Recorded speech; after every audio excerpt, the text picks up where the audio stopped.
It's late. You've eaten, you're full, comfortable, safe. Now imagine going to bed in a one-room hut, stomach half empty, the smell of boiled turnips still hanging in the air. You've had the same meal 3 times today, barley mash. Your bread is hard, your ale is sour, and tomorrow's dinner depends entirely on whether your neighbor's chicken survives the night. Welcome to the Middle Ages, where food wasn't a pleasure, it was a problem. In this video, we're peeling back the fantasy and serving up what medieval food really looked like, desperate, dirty, and designed to remind you just how lucky you are right now. Get comfortable. It's going to get uncomfortable. Bread, that bland beige monolith of medieval cuisine. The very foundation of the peasant food pyramid, not because it was delicious or versatile, but because it was the only thing consistently edible that didn't bite back. Modern folks romanticize the daily loaf like it was some rustic artisanal sourdough. It wasn't. Medieval bread was a culinary endurance test, not a treat. For the average 12th century European peasant, bread was as close as you got to having furniture and food at the same time. It was dense, dark, and occasionally indistinguishable from the wooden table it was served on. If you were poor, which, spoiler alert, you were, your bread was made from whatever your lord didn't want: rye, barley, oats, or even acorns if you were particularly cursed that year. Let's be clear. Whole grain didn't mean organic health food. It meant no one bothered to sift out the rocks, dirt, or insects. Milling flour involved giant stones that pulverized grain and threw in a generous helping of millstone grit. So your average loaf doubled as a dental plan, one that ensured you'd eventually lose every molar trying to chew through your meal. And don't think toasting was a thing, unless you count burning it slightly over a smoky hearth to make it marginally less damp from being stored in a medieval hut's humid corner. Bread molds were common too, but who's afraid of a little penicillin-colored fuzz when starvation's the alternative? The bread hierarchy was as rigid as the feudal system itself. The wealthy got fine white wheat bread, manchet, soft, fluffy, and sieved, so many times it was basically medieval cake. This was not what peasants ate. You, as a serf, were more familiar with maslin, a charming blend of rye and wheat, or even horse bread, a nutritious loaf made from peas, bran, beans, and weeds. No, not herbs, weeds. Because when the lords took all the good wheat for their manchet and fine ale, the rest of the countryside got the agricultural equivalent of lawn clippings. Oh, and then there were the trenchers. No, not tools. These were stale bread slabs used as plates. You'd pile your oily stew or rotten fish on it, eat around the soggy middle, and maybe feed the remains to the poor, or to dogs, or to the poor who were treated like dogs. Either way, it soaked up enough fat and grease to be slightly palatable. Medieval gravy sponge, if you will. Trenchers were the medieval dishwasher's dream: disposable, biodegradable, and best of all, edible, kind of. Bread wasn't just food, it was social currency. Bakers were critical to the community, and also favorite scapegoats for price gouging. Bread was regulated like modern drugs. Fail to bake to the approved weight, and you might get dunked in the river with a sign reading "cheater." The assize of bread and ale, because of course it needed a title that dramatic, ensured prices stayed fair, or at least kept the riots manageable when famine struck. Again, bakers walked a fine line between vital service provider and publicly floggable fraud.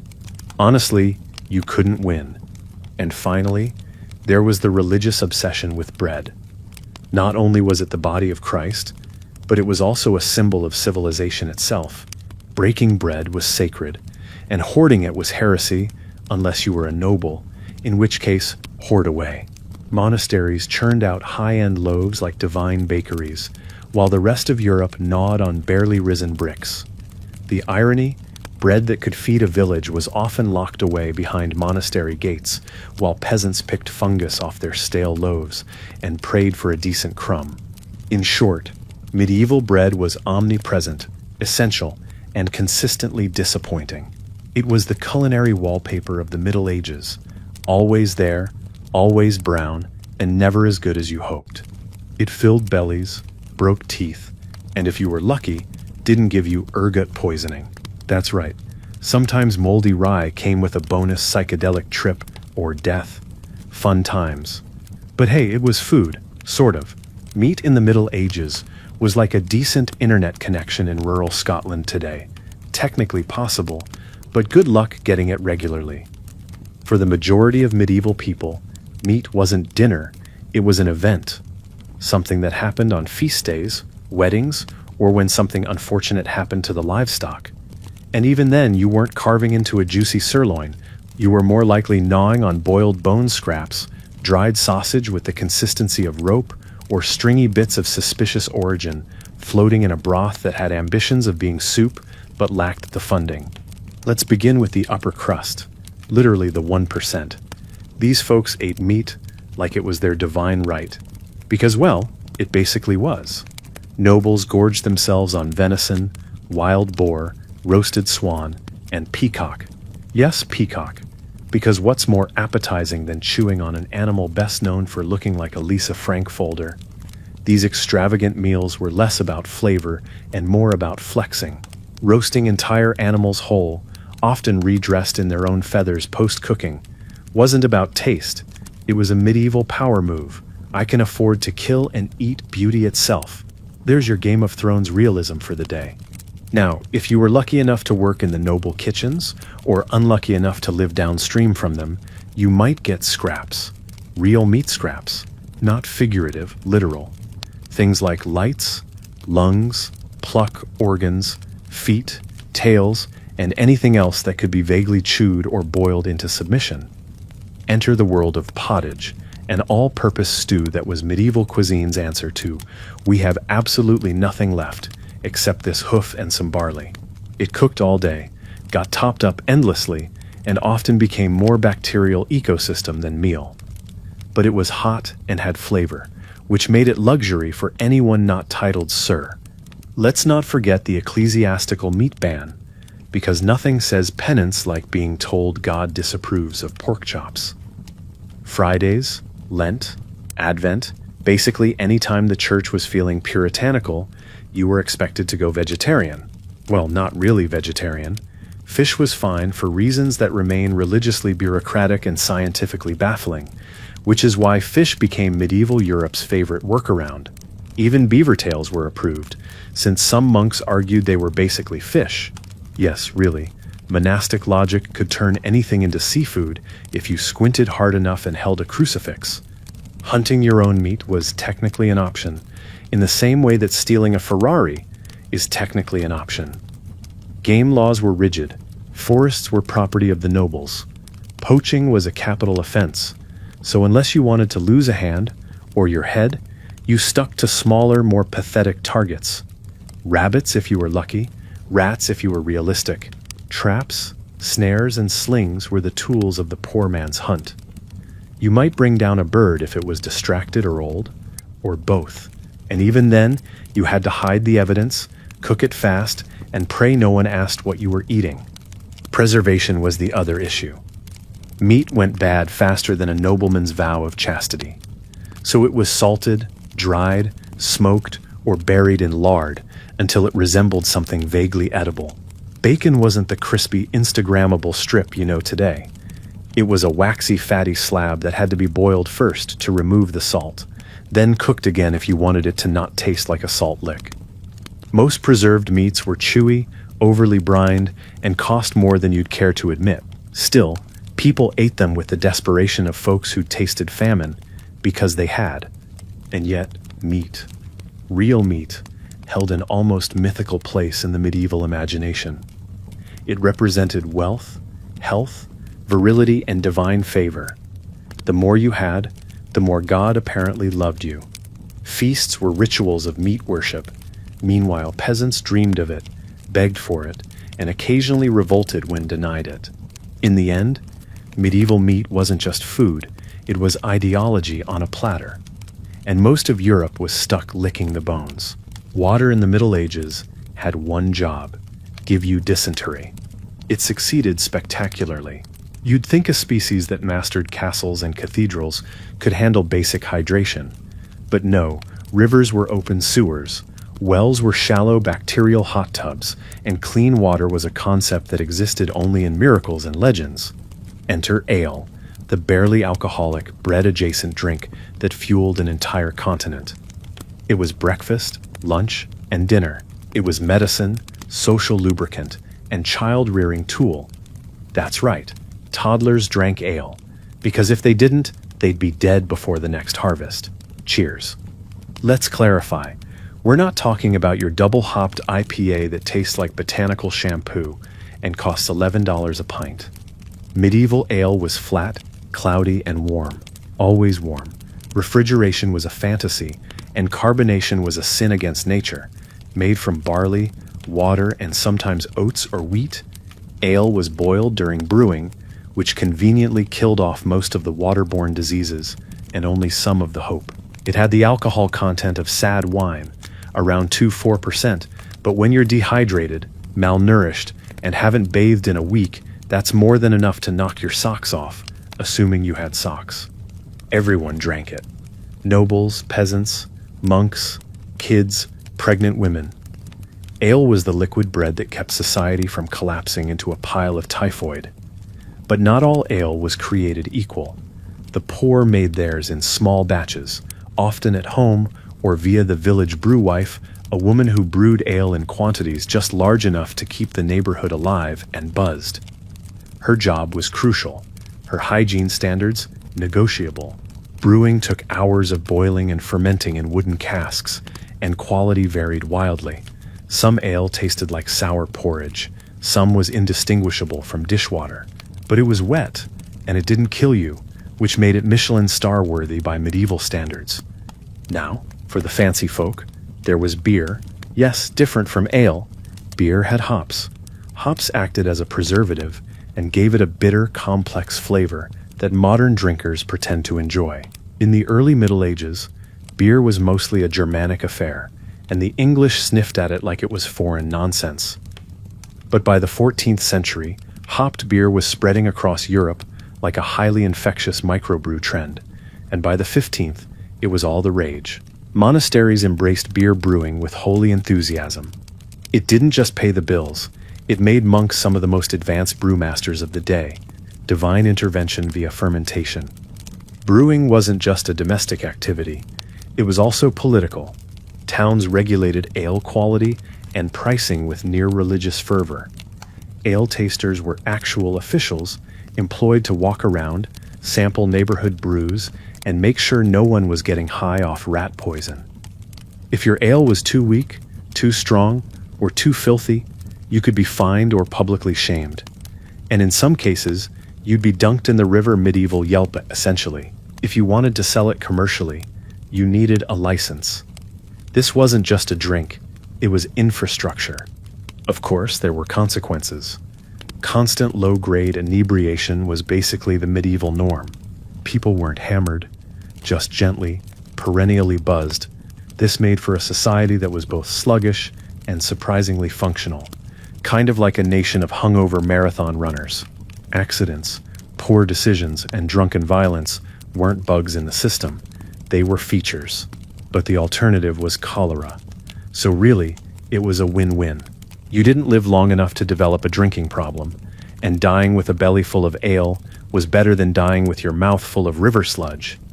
In the end, medieval ale wasn't about taste or recreation, it was survival in liquid form. It was the least glamorous miracle of the age, and it flowed through every wooden mug and cracked pottery cup from manor to mud hut. And while nobles toasted with wine and peasants clinked wooden tankards of tepid brew, both were united in one unshakable truth.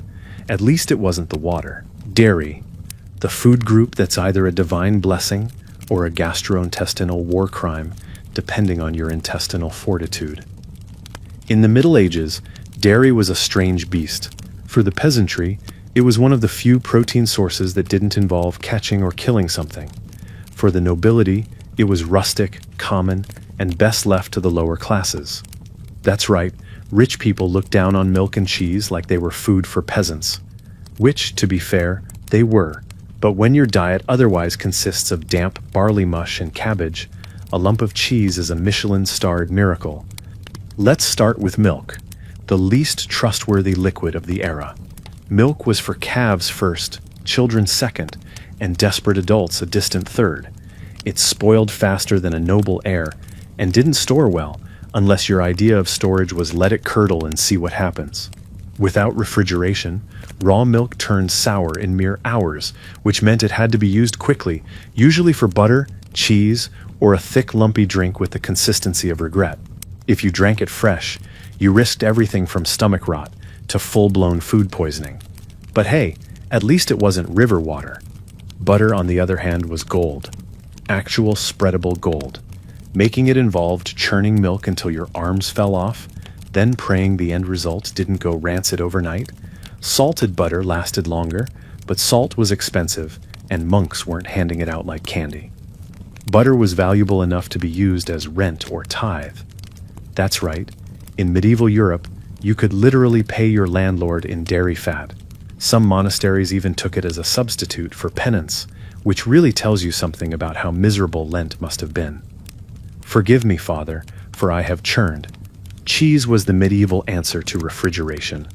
Capture the milk before it turns and lock it in a wheel of slowly fermenting hope. Every region had its own variety, from hard, pungent farmhouse wheels to soft, creamy curds that smelled like someone's sins. Cheese wasn't just food, it was preservation magic. It aged well, traveled well, and was hard enough to survive both rats and transport. The nobility snubbed it publicly while secretly snacking on the fancier versions. Peasants relied on it for everything from lunch to emergency calories during famine. Cheese was survival disguised as indulgence. If your idea of indulgence was biting into a wheel that may or may not contain active penicillin.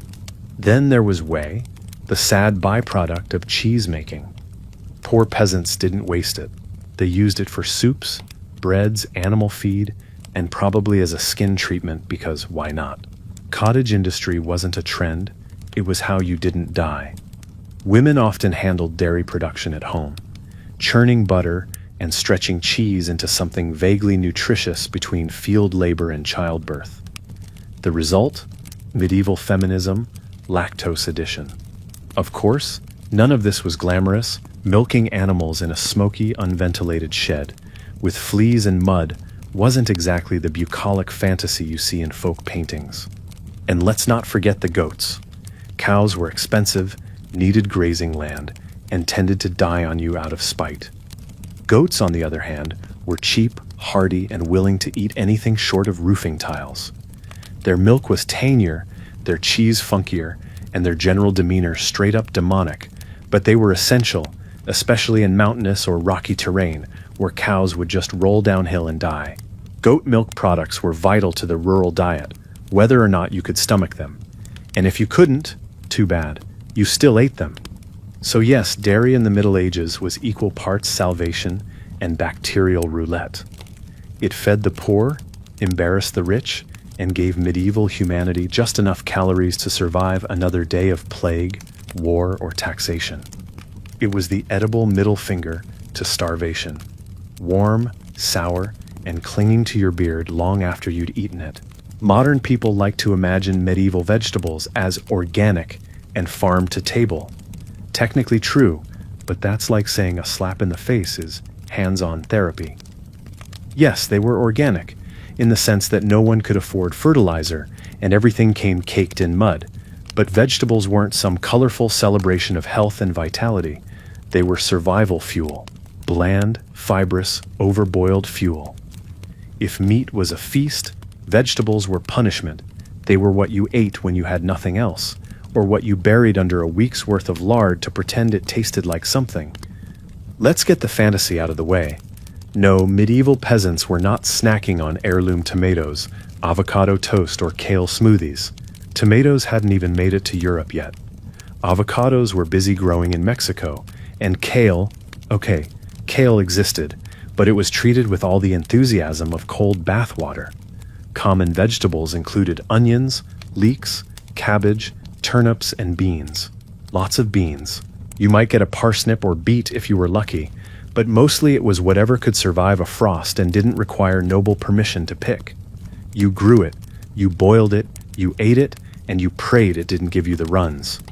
Cabbage, for example, was a staple. Not crunchy, fresh slaw cabbage. This was boiled to death grayish-green cabbage, soaked in whatever passed for broth and left to stew like it was hiding a crime. The smell alone could evict spirits. Onions and leeks were beloved not for their flavor, but because they were aggressive enough to disguise the scent of whatever else was rotting in the pot. And beans, well, let's just say the flatulence jokes didn't begin in the modern era. Bean pottage was a peasant mainstay. And yes, it had the gastrointestinal consequences you'd expect from eating 10 pounds of legumes a week with no fiber variety and zero shame. Roots and tubers were common, not because people loved them, but because they grew in terrible soil and could survive the apocalypse. Turnips were like the ugly, bitter cousins of modern potatoes, which, by the way, wouldn't arrive until the 16th century. Medieval peasants hadn't even met a potato yet. Poor souls. Carrots were around, but they were usually purple or white and looked like someone's failed attempt at painting a sausage. And they weren't sweet. Sugar wasn't part of the program unless you were a noble or a monk with access to a spice trade account and a god complex. Cooking methods didn't help. Vegetables were almost always boiled, not sautéed, roasted, or grilled. Boiled into oblivion. Stews and pottages were the go-to, not because they were comforting, but because they required one pot and minimal effort. Water, vegetables, maybe a lump of fat if you were lucky, and endless boiling until everything tasted the same, vaguely earthy sadness. Herbs were added when available, but available often meant foraged from roadsides or stolen from a monastery garden. And yes, sometimes those herbs were weeds. Medieval cookery was less about flavor and more about not dying from vitamin deficiency. Of course, the nobility dabbled in vegetables with extreme reluctance. They preferred their food with legs or wings.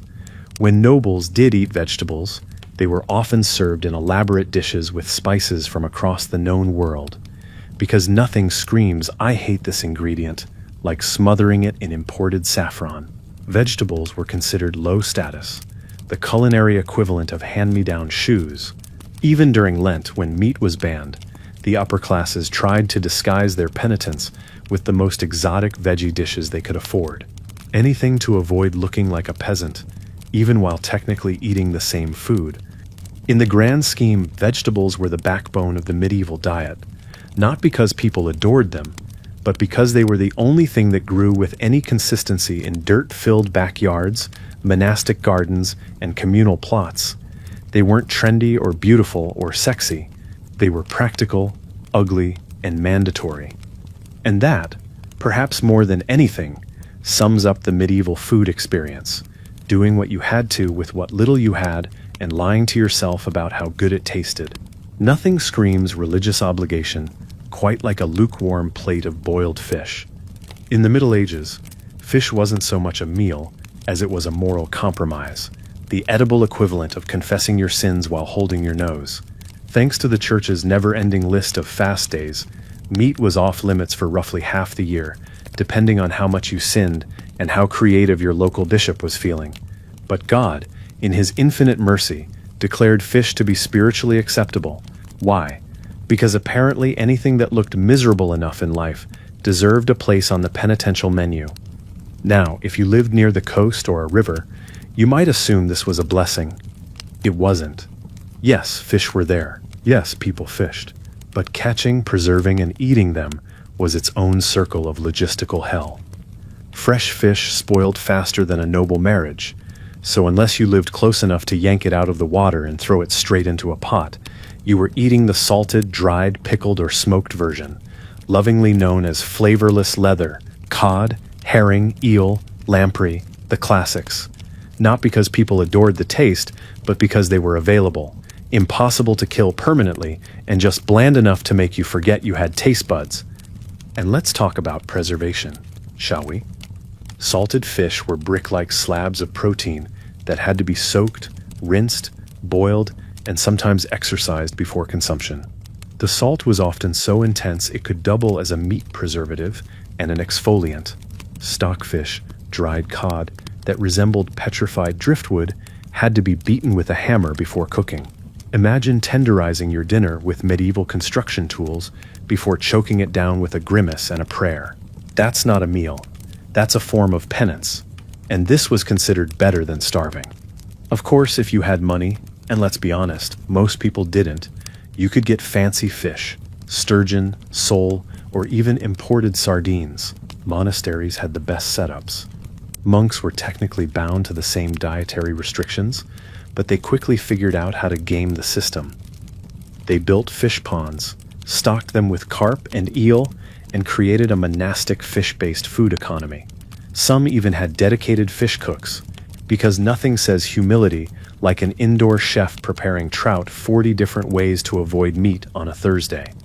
These weren't poor, starving monks, they were pescatarian loophole artists.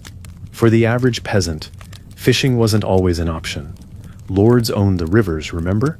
Catching fish on someone else's land without permission was poaching, and poaching, as established, could get you executed or at least severely fined.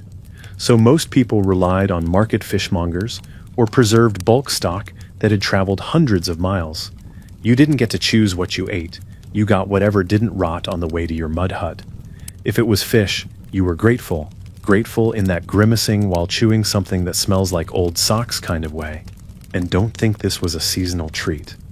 With the church enforcing fish days every week, Fridays, plus all of Lent, Advent, Ember Days, Vigils, and Feast Eves, you were spending roughly 135 to 180 days a year, pretending fish was a satisfying meal. Some bishops claimed it was good for your soul.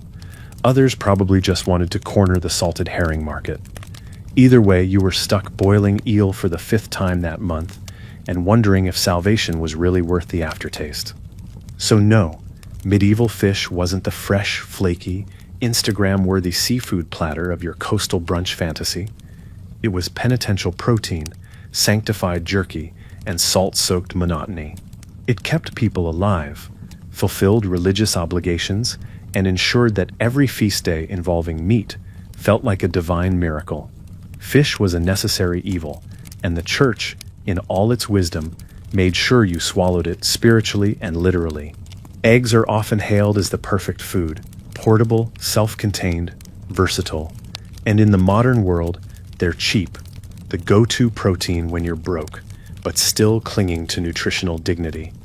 In the Middle Ages, eggs were precious, not caviar precious, but still valuable enough that breaking one accidentally could warrant an existential crisis. For peasants, eggs were more like negotiable assets than ingredients.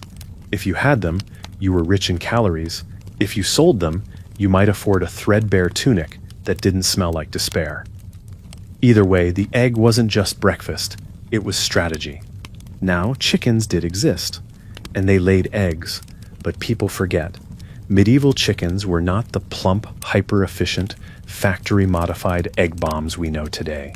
They were scrawny little beasts that laid sporadically, fought off foxes with an attitude, and spent more time surviving than producing. A hen might lay a handful of eggs a week, if she felt like it, and wasn't immediately eaten by the dog, the Lord's steward, or a disease with a name like cluck rot. So while backyard coops existed, the output was hardly enough for daily omelets. Eggs were rationed, carefully. And then came the church, again like an overbearing roommate, who not only judges your snacks but also bans half of them. Eggs, being technically meat adjacent in the eyes of the divine, were forbidden during Lent and on fast days, and there were a lot of those. So unless you were willing to risk spiritual contamination, you couldn't eat eggs during holy seasons, which meant a lot of medieval eggs were either stored badly, pickled, traded, or simply fed to livestock. Or worse, used in cooking by the monastic elite, who always found a way around their own rules. Let no yolk go unsanctified. Storage was its own grim game. No refrigerators, remember? So eggs were buried in ashes, smeared in fat, or pickled in brine until they were technically still edible, but smelled like something that had witnessed trauma, and that's assuming the eggs weren't fertilized. Because nothing quite ruins your morning pottage like cracking an egg and discovering half a chick inside. That wasn't rare, by the way, just a culinary hazard of the time. And if that happened, you didn't waste it. You probably just scraped the fluff out and kept cooking. Waste not, want not. Scream internally later. Eggs also had the annoying habit of being seasonal. Hens, like most creatures with instincts, stopped laying in winter.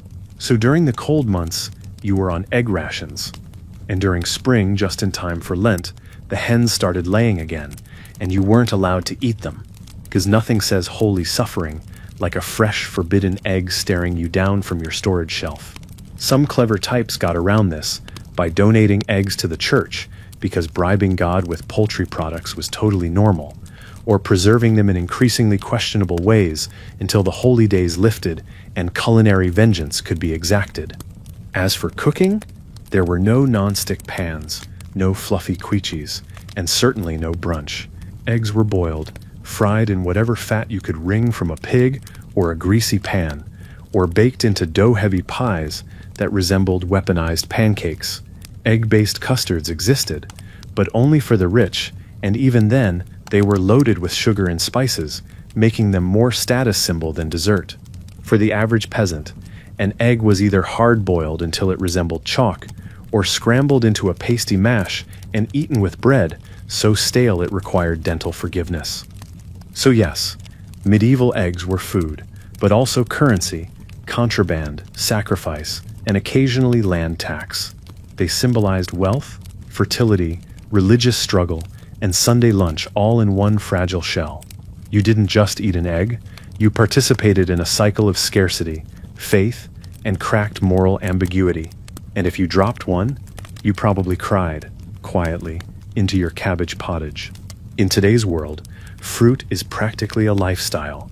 Smoothie bowls, detox diets, juice cleanses, all selling the illusion that biting into a peach makes you spiritually superior.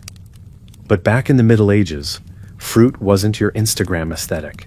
It was a perishable time bomb. Yes, they had fruit. No, it wasn't fresh year-round, artfully sliced, or paired with Greek yogurt. It was bruised, inconsistent, full of bugs, and suspiciously fermented if you didn't eat it fast enough. For peasants, fruit was a gift from the gods for about 3 weeks in the summer, and then a microbial death trap until next year. The whole idea of seasonal eating wasn't a lifestyle choice in the 13th century. It was biology's brutal rule. If your tree bore fruit, you picked it immediately, ate as much as you could before it rotted, and tried to preserve the rest in a desperate act of denial.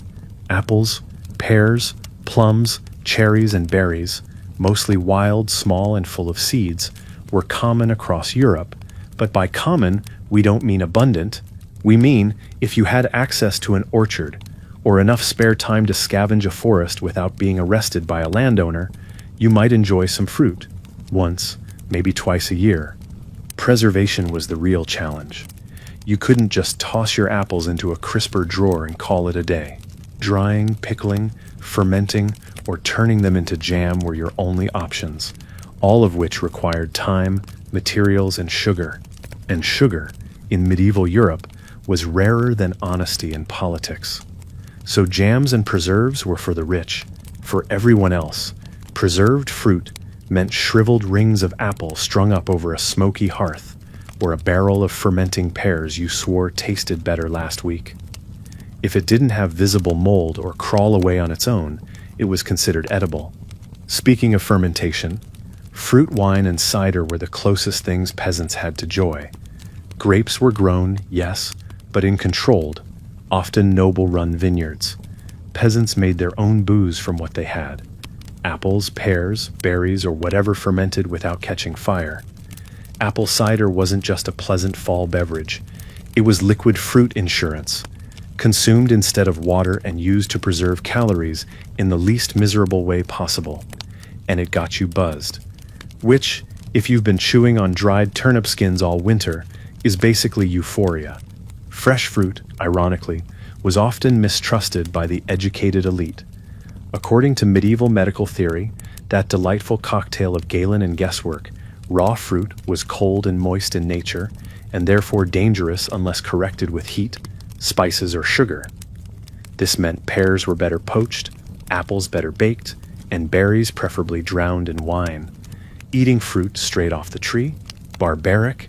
It might cause fluxes of the belly, which is a delicate medieval way of saying explosive diarrhea, so doctors warned against it. Monks recorded these warnings. Nobles followed them. Peasants didn't have time. And yes, fruit theft was a thing. Lords and monasteries guarded their orchards with almost comical seriousness. A starving child nicking a plum could technically be punished. Flogging, fines, public shaming. Fruit was wealth in a form that grew on trees, which made it even more offensive to the landowning class when peasants assumed it belonged to everyone. The irony is staggering. Nature's bounty, guarded like gold, so people foraged in secret, picked wild berries at dawn, or bribed orchard keepers with bread, favors, or whatever else they had to offer. So fruit, in the Middle Ages, was not a diet staple or a symbol of self-care. It was fleeting, risky, deeply classed, and often more useful rotting in a barrel than sitting prettily in a basket. It didn't cleanse your system or boost your immune response. It just reminded you briefly what sweetness tasted like before winter came and spoiled everything again. In the Middle Ages, grains weren't just part of the food pyramid. They were the food pyramid. Wheat, barley, oats, and rye were the bricks holding the entire culinary house of cards together. If you were lucky, you got a nice pile of grain gruel for dinner. If you were really lucky, it wasn't moldy.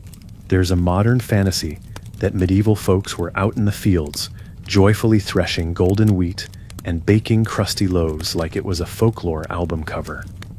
Reality, you were covered in chaff, bleeding from a sickle wound, and praying that the next rat infestation wouldn't eat your entire winter ration. Wheat was the gold standard, the champagne of medieval grains. But here's the thing, almost no one could afford it. It grew best in well-drained soil that wasn't trying to kill you and was extremely sensitive to bad weather, which medieval Europe had in abundance. So the rich got wheat, and the rest of the population scraped by on barley and rye. Barley was easier to grow, but came with the texture of regret. Rye, on the other hand, grew in almost anything, including soil that looked like Satan's sandbox, but had a dark side. Ergot. Yes, the mold that gave people hallucinations, gangrene, and mass hysteria. Surprise, your bread might kill you or make you think you're Jesus. Fun, either way. Oats were the peasant's best friend and their worst enemy. Yes, oats grew anywhere, even in places where hope died, but they were bland, repetitive, and impossible to glamorize. Oats went into pottage, bread, or just boiled straight into a paste, the consistency of betrayal. They fed livestock, children, prisoners, and anyone too poor to argue. And before you romanticize porridge, remember that milk was rare, honey was precious, and spices were a monk's tax write-off. So you were eating wet, flavorless sludge, and not for fun, for survival. Let's talk about gruel, the eternal punchline of medieval cuisine. Gruel was essentially warm sadness in a bowl, a thin, soupy mess made from whatever grain you had lying around, stretched with water, and maybe, seasoned with a pinch of salt if you weren't currently being extorted by your local lord. It was served to children, the sick, the old, and anyone who looked like they might expire if you didn't spoon something vaguely edible into them. It was nutritious in the same way a brick is structurally sound. It got the job done, but you never smiled while eating it. Now, grain didn't arrive in your bowl magically. First you had to grow it, protect it from birds, rabbits, and your neighbor's starving cousin, then harvest it by hand using tools designed by someone who clearly hated the human back. Then came threshing, winnowing, and storing, usually in sacks that attracted weevils like a monastery attracted tithes. And don't forget taxes. You were often required to give a portion of your grain to your lord, your priest, and the local miller, who charged you to grind your own damn food. Medieval socialism, but with more rats and fewer safety nets. Grinding grain was a whole industry. Millers were necessary, but no one trusted them. They were the used car salesmen of the feudal economy, always suspected of skimming a little extra flour off the top. Sometimes they did, Sometimes they were just scapegoats when the bread ran out. Either way, the average peasant didn't get fine flour. They got wholemeal sludge, full of chaff, stone dust, and whatever fell into the grind. Hence the tooth loss. If your jaw ached, it wasn't from talking back to your feudal superior. It was from chewing gravel-enhanced barley cakes.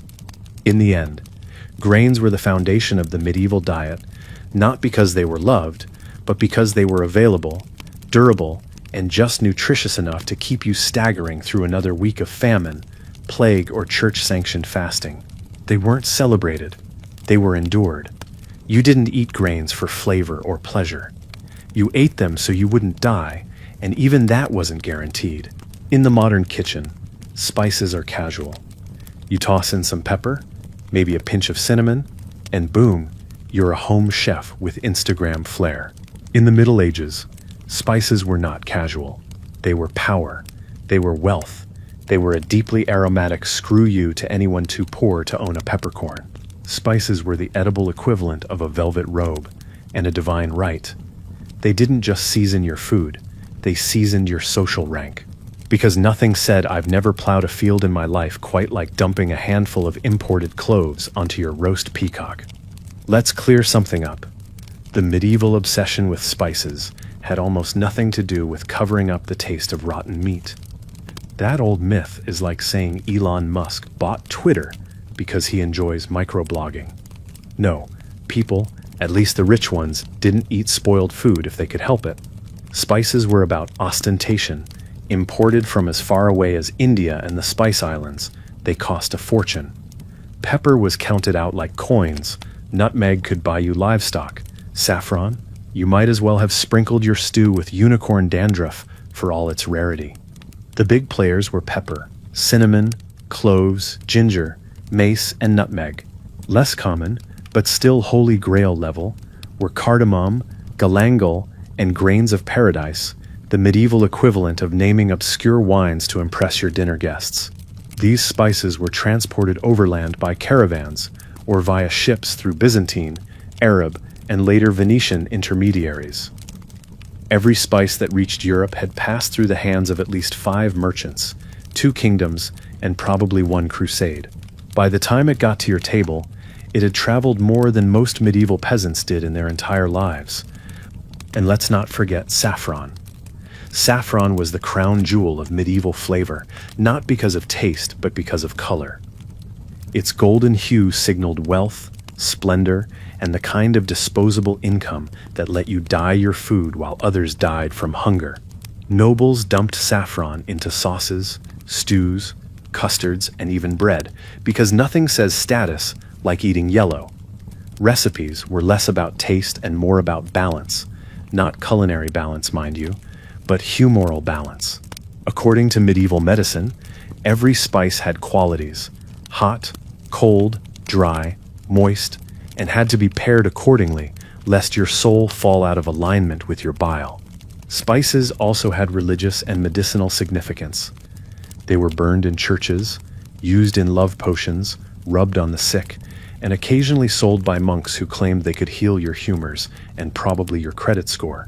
Physicians prescribed them with all the scientific rigor of a horoscope. Feeling sluggish? Try ginger. Too moist? Maybe a dash of cloves. Dying of the plague? Here, sniff this mix of cinnamon and denial. Apothecaries, the medieval pharmacists, dealt spices like aromatic miracle dust. Were they effective? Probably not. But at least you died smelling like you'd eaten well. For peasants, spices existed in legend, rumor, and in trace quantities stolen from a passing noble's caravan. The closest a serf might get was mustard seed, easy to grow locally, and violently flavorful enough to feel exotic. Some herbs like parsley, sage, and mint were grown in gardens or foraged, but they didn't count as spices in the elite sense. Spices were not a flavor, they were a flex. A dish spiced with cloves and cinnamon wasn't just edible, it was a reminder that you, the diner, were closer to God, money, or at least a functioning set of molars.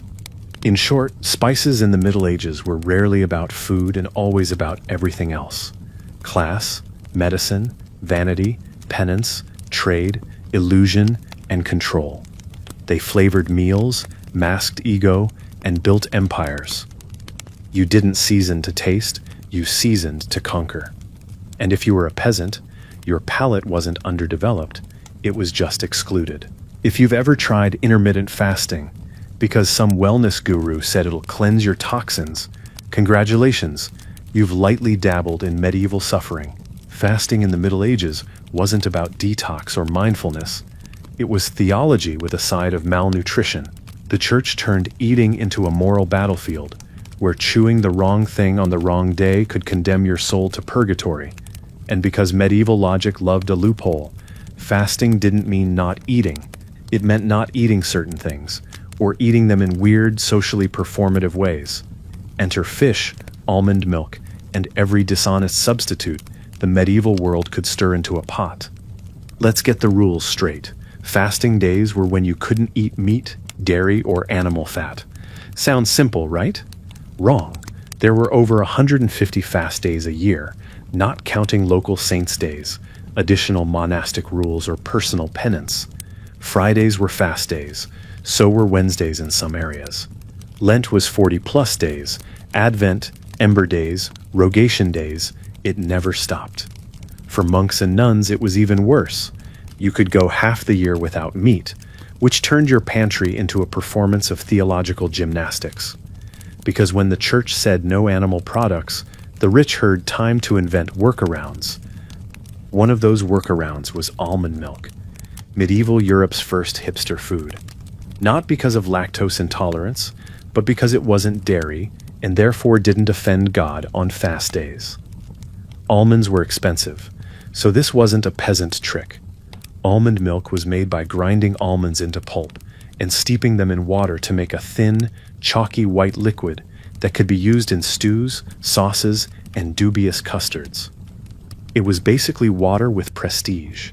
The fact that entire kitchens went into overdrive preparing dishes that looked and tasted like meat or milk without technically being so is a testament to how much humans will suffer to both obey and cheat simultaneously. Feasting was the other side of the coin, the blowout buffet after weeks of abstinence. Easter, Christmas, saints' days, weddings, and coronations were excuses to shove as much fat, meat, sugar, and alcohol into your face as your conscience and wallet would allow.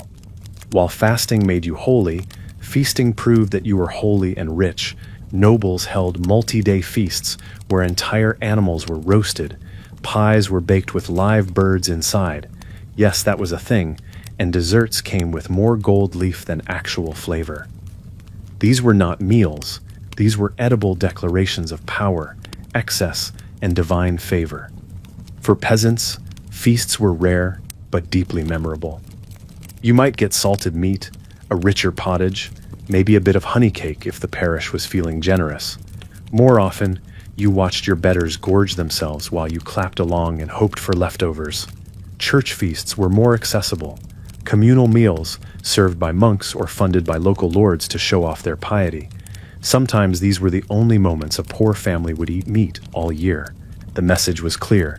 God loves you, but only through someone else's charity and a recycled trench of cold pork. Then there were the truly absurd loopholes.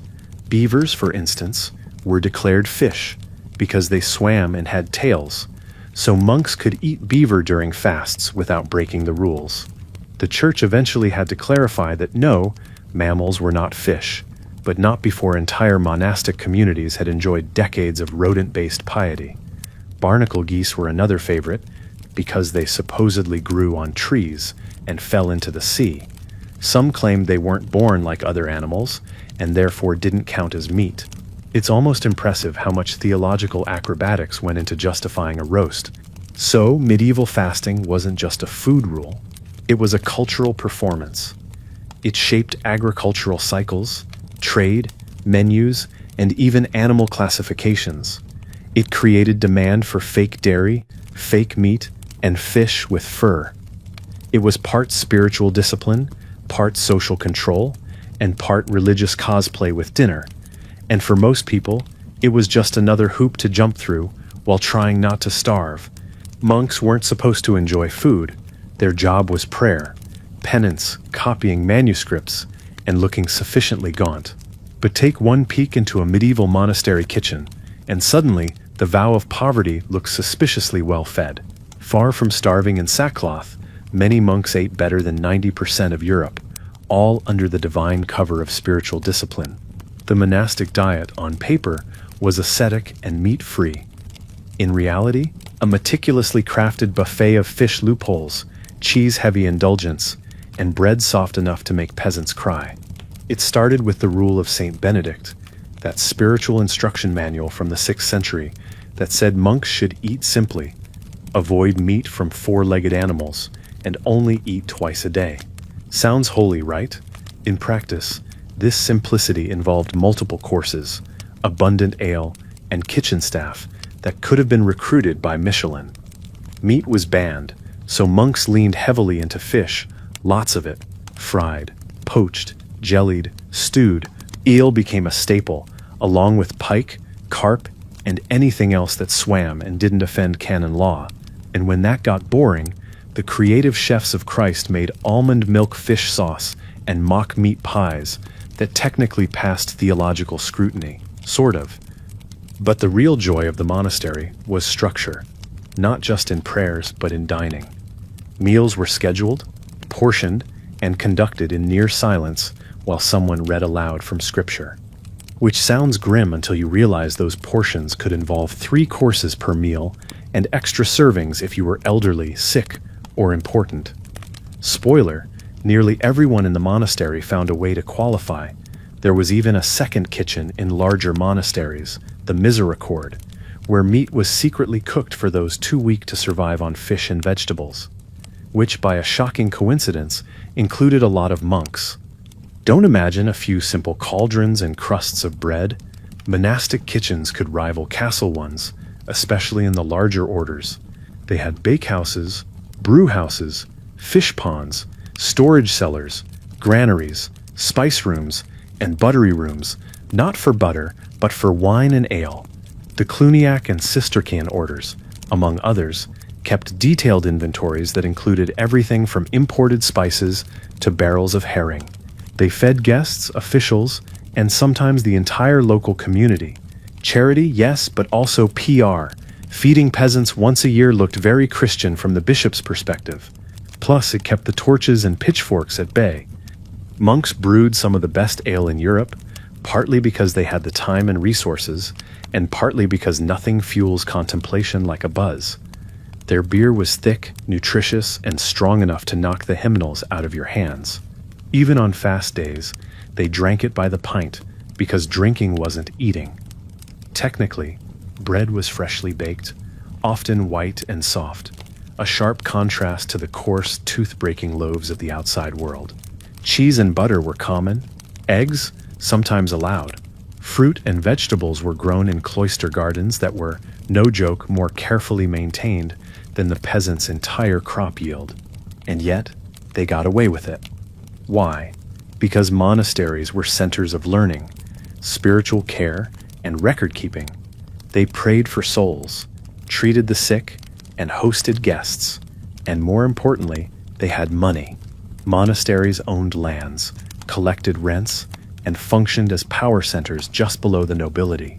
When famine struck, they were often the only places with food reserves. So yes, monks ate well, but they also fed the desperate sometimes. And no peasant was going to complain about a few extra fish fillets if it meant their starving child got a crust of soft bread and a whisper of mercy.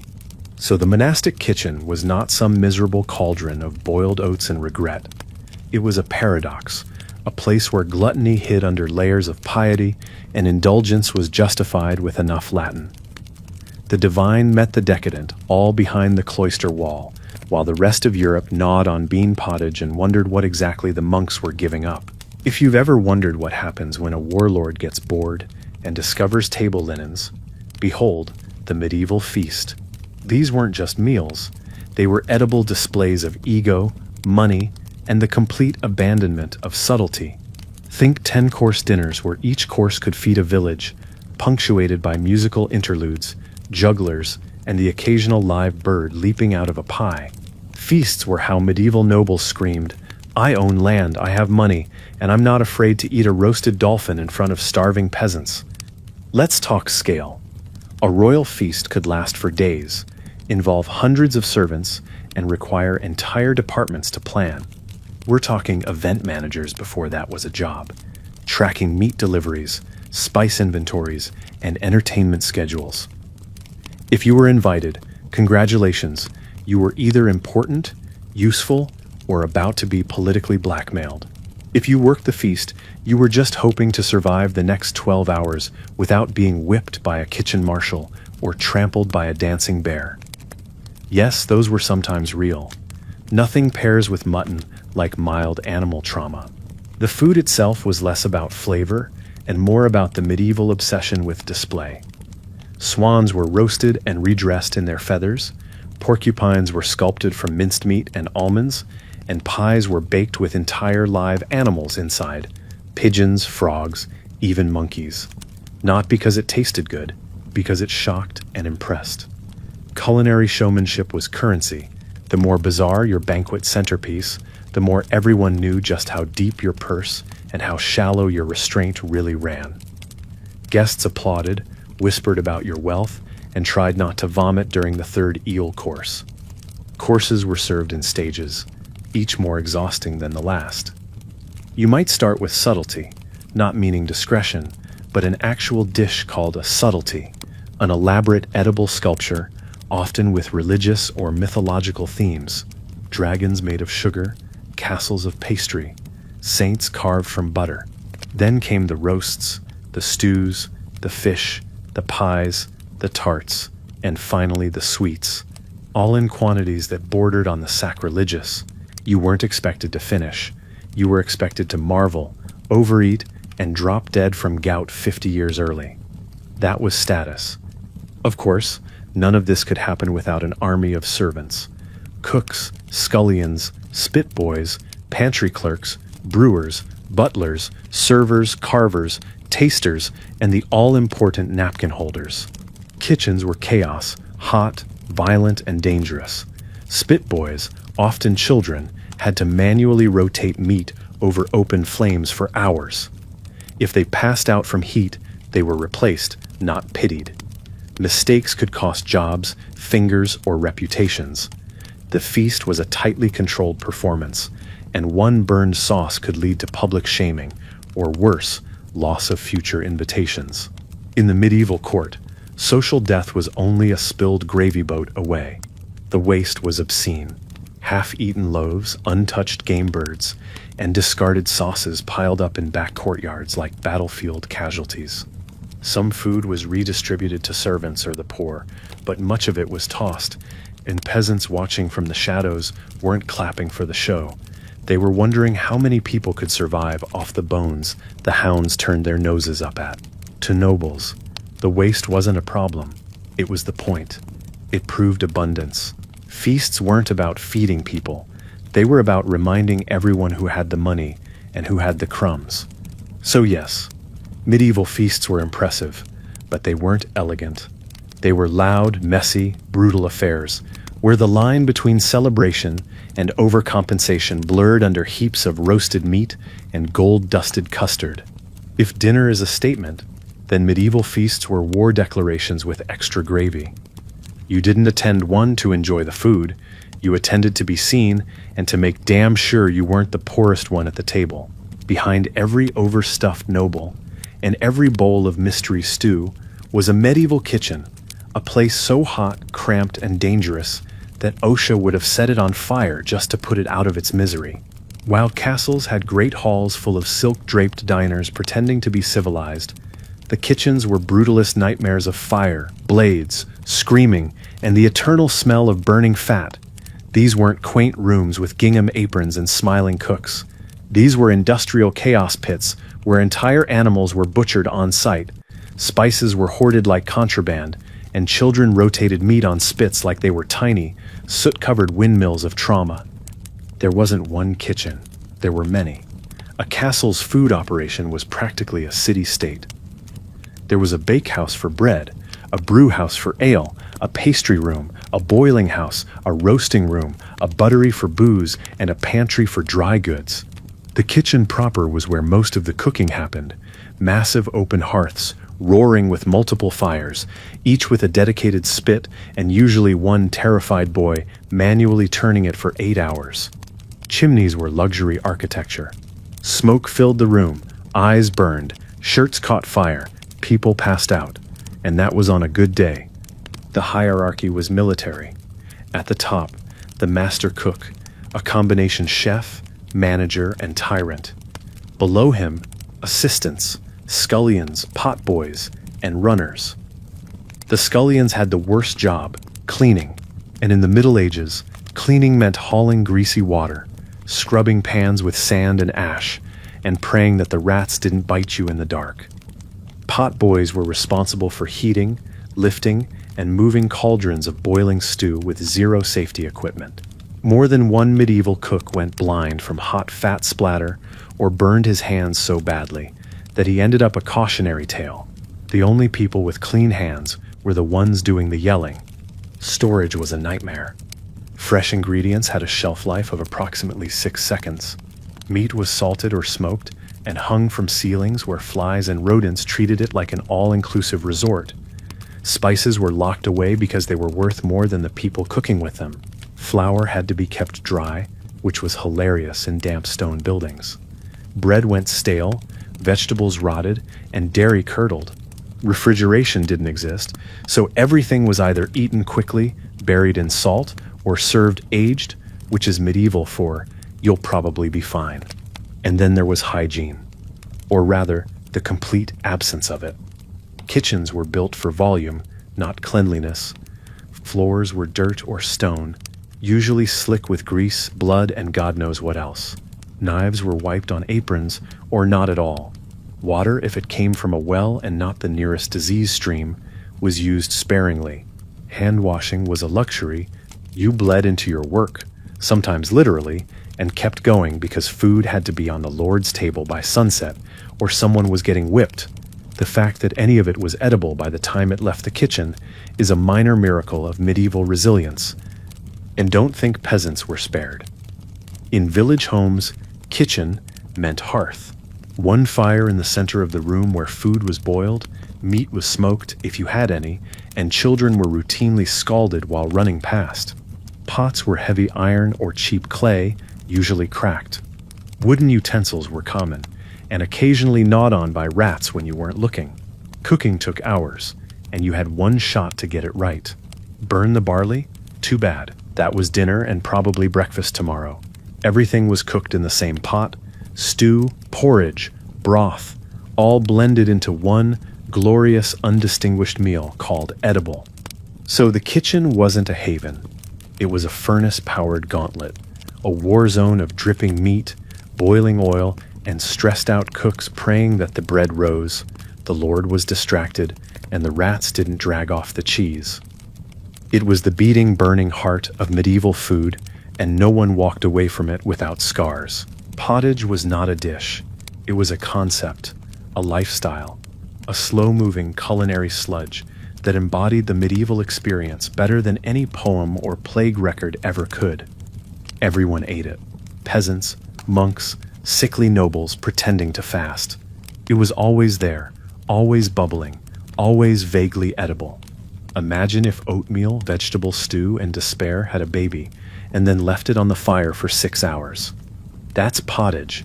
If you're picturing hearty stew-like nourishment, stop. This wasn't your grandma's cozy winter soup. This was 1 step removed from gruel and 5 steps removed from flavor. Pottage started with water, not fresh spring water. Let's not kid ourselves. But whatever liquid was available and hadn't killed anyone that week. To it, you added anything that didn't fight back. Barley, oats, onions, cabbage, beans, maybe a turnip, and on a good day, a few strips of something that once knew protein. If you had leftover bones, you boiled them to death until they surrendered their last molecular essence. It simmered for hours, which wasn't about developing flavor. It was about making sure the weevils drowned and the vegetables didn't break your teeth. The magic of pottage was its flexibility. There was no recipe. It was the medieval version of cleaning out the fridge, except your fridge was a dirt floor pantry, and everything inside had a shelf life of yesterday. Leftovers were scraped into the pot and reheated endlessly. Some pottages were kept going for days or even weeks, with new ingredients added over time. Congratulations, you've just invented a microbial time bomb. But it worked. It was hot, filling, and if you could ignore the occasional lump of hair or insect, reasonably nutritious. Pottage was democratic. It was the one dish that transcended class. Sure, the nobles dressed theirs up with spices, fresh herbs, almond milk, or even bits of meat on feast days. But the core idea remained the same. Boil it until it can't hurt you, then serve it with stale bread and call it cuisine. Peasant pottage was less luxurious. No spices, no fat, just vegetables, grains, and hope. Maybe a marrow bone, if someone died and left you their pantry. But it was warm and soft and didn't require teeth. All major victories in a century where dentistry was a hammer and prayers. You ate pottage for breakfast, lunch, and dinner. Not because it was good, but because it was there. It was easy to stretch, easy to digest. You could feed a family with one pot and a bit of planning, assuming that planning included not dying before Wednesday. Children grew up on it. The sick relied on it. The elderly considered it a treat when it didn't come with a surprise worm. It wasn't a delicacy. It was inevitability in a bowl. You didn't crave pottage. You submitted to it. And then there were the enhanced versions. Frumenty, for example, a kind of grain pottage cooked with milk, sometimes with egg yolks and sweetened for holidays. For most, that was once a year, maybe twice if Jesus was in a good mood. In times of abundance, read slightly less hunger, you might add bacon fat or blood, turning your pottage into a thick, meaty porridge with the consistency of wet concrete and the color palette of disappointment. But when things got bad, like harvest failed and bubonic plague again bad, you were back to roots, barley, and water thickened with whatever hadn't rotted. Pottage wasn't exciting. It wasn't refined. It was food stripped to its absolute minimum purpose, survival. And yet, it persisted. Because no matter how grim life became, as long as there was a pot and something vaguely edible to throw into it, there was pottage. The Middle Ages ran on it. It kept villages alive, monks regular, and nobles just humble enough to pretend they understood poverty. It was the default setting of medieval cuisine, bland, gray, and necessary. If medieval Europe had a culinary motto, it was probably something like, "You'll eat when the grain grows back." Food wasn't just sustenance. It was hope, anxiety, and political leverage, all packed into a burlap sack of barley. Famine wasn't an occasional disaster. It was part of the ecosystem. A bad harvest didn't just mean fewer pies at the feast. It meant peasants dropping dead in ditches while bishops argued about whose sin caused it. Food and famine went hand in hand like a lord and a tax collector, one stuffing himself, the other ensuring you couldn't. The medieval diet was built on a terrifyingly fragile supply chain. Rain at the wrong time, no harvest. War nearby, fields trampled. Disease in livestock, kiss your dairy and meat goodbye. Grain was the backbone of survival, and when it failed, everything else collapsed. No one had emergency rations or canned goods. There were no relief shipments, unless you counted some miserly monastery ladling pottage with a side of condescension. Winter was a slow siege. Spring was known as the hungry gap, a charming euphemism for months when your stored grain turned moldy, your vegetables hadn't sprouted, and you were seriously considering soup made from tree bark. Famines didn't just happen because of nature. They were often man-made disasters wrapped in divine explanations. Lords hoarded food, merchants price gouged, and the church prayed hard but rarely opened its granaries. When grain prices soared, riots followed. People looted markets, stormed bakeries, and occasionally murdered local officials who couldn't explain why all the bread disappeared. There are documented instances of bakeries being burned to the ground. Starving mobs weren't picky. If your job involved food and you were still visibly alive, you were probably a target. Welcome to the medieval version of a Yelp review, Fire and Pitchforks. And let's not forget the moralization of hunger. The church taught that famine was divine punishment for gluttony, lust, or just general sinning. It was a test of faith, which sounds noble until you're boiling nettles while your child coughs up dust.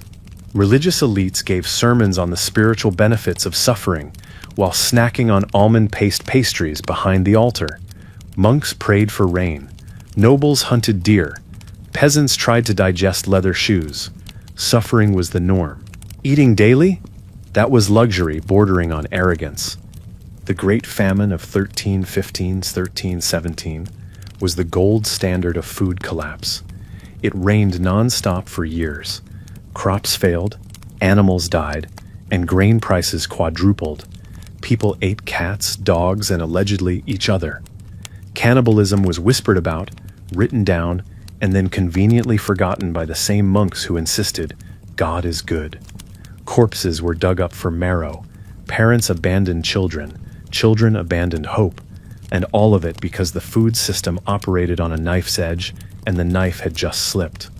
Modern people complain when avocado prices go up. Medieval people watched their neighbors eat dirt and thought, he's lucky to have found some. In the aftermath of famine, food was political. Kings who failed to provide relief were blamed, sometimes murdered. Lords who shared grain earned a century of loyalty. Those who didn't, they earned a plague of pitchforks. The peasantry had a long memory. One failed harvest could topple a dynasty if the right number of bellies were empty. Chronicles from the time aren't full of flavor notes or recipes. They're full of numbers: how much grain cost, how much was stolen, how many died. Culinary writing, medieval style. So no, medieval food wasn't just about bread and pottage. It was about the crushing absence of both. Famine wasn't the exception. It was the rhythm between meals. You ate what you had, when you could, and you never assumed there'd be a next time. Food wasn't pleasure. It was survival. Politics, punishment, and prayer, all ladled into a bowl that got emptier every spring. Before Whole Foods, before farmers' markets, before anyone thought to pay $7 for a tiny clamshell of organic thyme, there was foraging, the medieval pastime of desperate, unsupervised scavenging in the woods, while hoping you didn't poison yourself. Foraging wasn't a hobby, it was necessity with a side of risk. Peasants, the landless poor, traveling beggars, even minor monks, all of them poked around in the undergrowth for whatever wouldn't kill them, or at least wouldn't kill them immediately. Berries, roots, nuts, edible greens, mushrooms. Foraging was how you got vitamins when your garden looked like a battlefield and your cupboard was just a pile of weevils. But, and this is a big medieval but, most of the good land belonged to someone else. Lords, monasteries, royal forests. So foraging often meant technically illegal gathering of edible plants from the nearest place that wasn't already on fire. The forests were especially problematic. In theory, everyone loved nature. In practice, it was off limits unless you were nobility or a deer. The forest law in places like England made wandering through the trees looking for hazelnuts into a criminal act. Peasants could be fined, flogged, or worse if they were caught gathering herbs or cutting wood on the wrong acre. Welcome to the ecosystem of oppression. Still, people did it. You had to. Wild garlic, nettles, sorrel, dandelions, rose hips. These weren't medieval salad bar options. They were the only things standing between you and rickets. Mushrooms were popular too, though only if you knew the difference between edible fungi and the kind that made you see demons riding goats. Spoiler, many people didn't. Mushroom poisoning shows up in medieval records with all the predictability of famine. Even safe mushrooms were suspicious, since you had no idea what else had urinated on them that morning. But when your other option is eating boiled straw, the forest starts looking friendlier. Fruit was a foraging prize if you got to it before the birds or your neighbor's starving kids. Wild strawberries, crab apples, elderberries, all small, sour, and full of seeds, but technically sweet. Medieval taste standards were low. If it didn't cause intestinal chaos or bite you back, it was considered a treat. People made wild jams, vinegars, and syrups when sugar was available, which was never, unless you were clergy or had recently committed light treason. More often, these fruits were dried, mashed, or thrown into pottage, adding a tangy note to your daily bowl of edible beige. Foraging also included nuts, walnuts, hazelnuts, chestnuts, when the seasons allowed. They were calorie-dense, stored well, and could be ground into pastes or even turned into makeshift flour. But again, collecting them in bulk without permission meant risking the wrath of whatever dead-eyed reeve patrolled your lord's land. Even collecting firewood, which often went hand in hand with food foraging, could get you dragged before the manorial court. Survival was an act of quiet rebellion. Every root you yanked from the ground was technically subversion, with a side of fiber. Children were often the designated foragers, not because they were better at identifying wild spinach, but because they could sneak into places adults couldn't and were less likely to be punished severely if caught. A peasant mother might send her kids off into the woods with a basket and a vague warning not to die. Sometimes they came back with food, sometimes with stories about wolves, ghosts, or reeves chasing them off. But the risk was worth it. One good forage could add actual flavor, texture, and nutrition to the household pot. A bad one just meant another dinner of thin barley broth and crushed dreams. So, foraging in the Middle Ages wasn't quaint or rustic. It was a risky, exhausting, and often semi-criminal act of desperation disguised as dinner prep. It filled in the brutal gaps between harvests, added variety to diets built on monotony, and provided a fleeting connection to a natural world increasingly owned by people who didn't need it. It wasn't glamorous, it wasn't safe, but it was real food, and sometimes that was all that mattered. In modern funerals, you get finger sandwiches, lukewarm tea, and a crowd awkwardly pretending they liked the deceased. In the Middle Ages, a death meant food, a lot of it, and not just for the living, because when someone died in medieval Europe, the first thing you did was weep, and the second thing you did was feed the local community like you were running a pop-up tavern for ghosts. Food and death went hand in skeletal hand. Mourning was fine, but hospitality was non-negotiable. Heaven forbid you let your uncle rot without first stuffing a monk with roasted goose. The practice was called a funeral feast, and it wasn't just tradition, it was spiritual warfare via gastronomy. Feeding others after a death wasn't about comfort. It was a bribe, a transaction, a way to buy your loved one's passage through purgatory with ale and meat pies.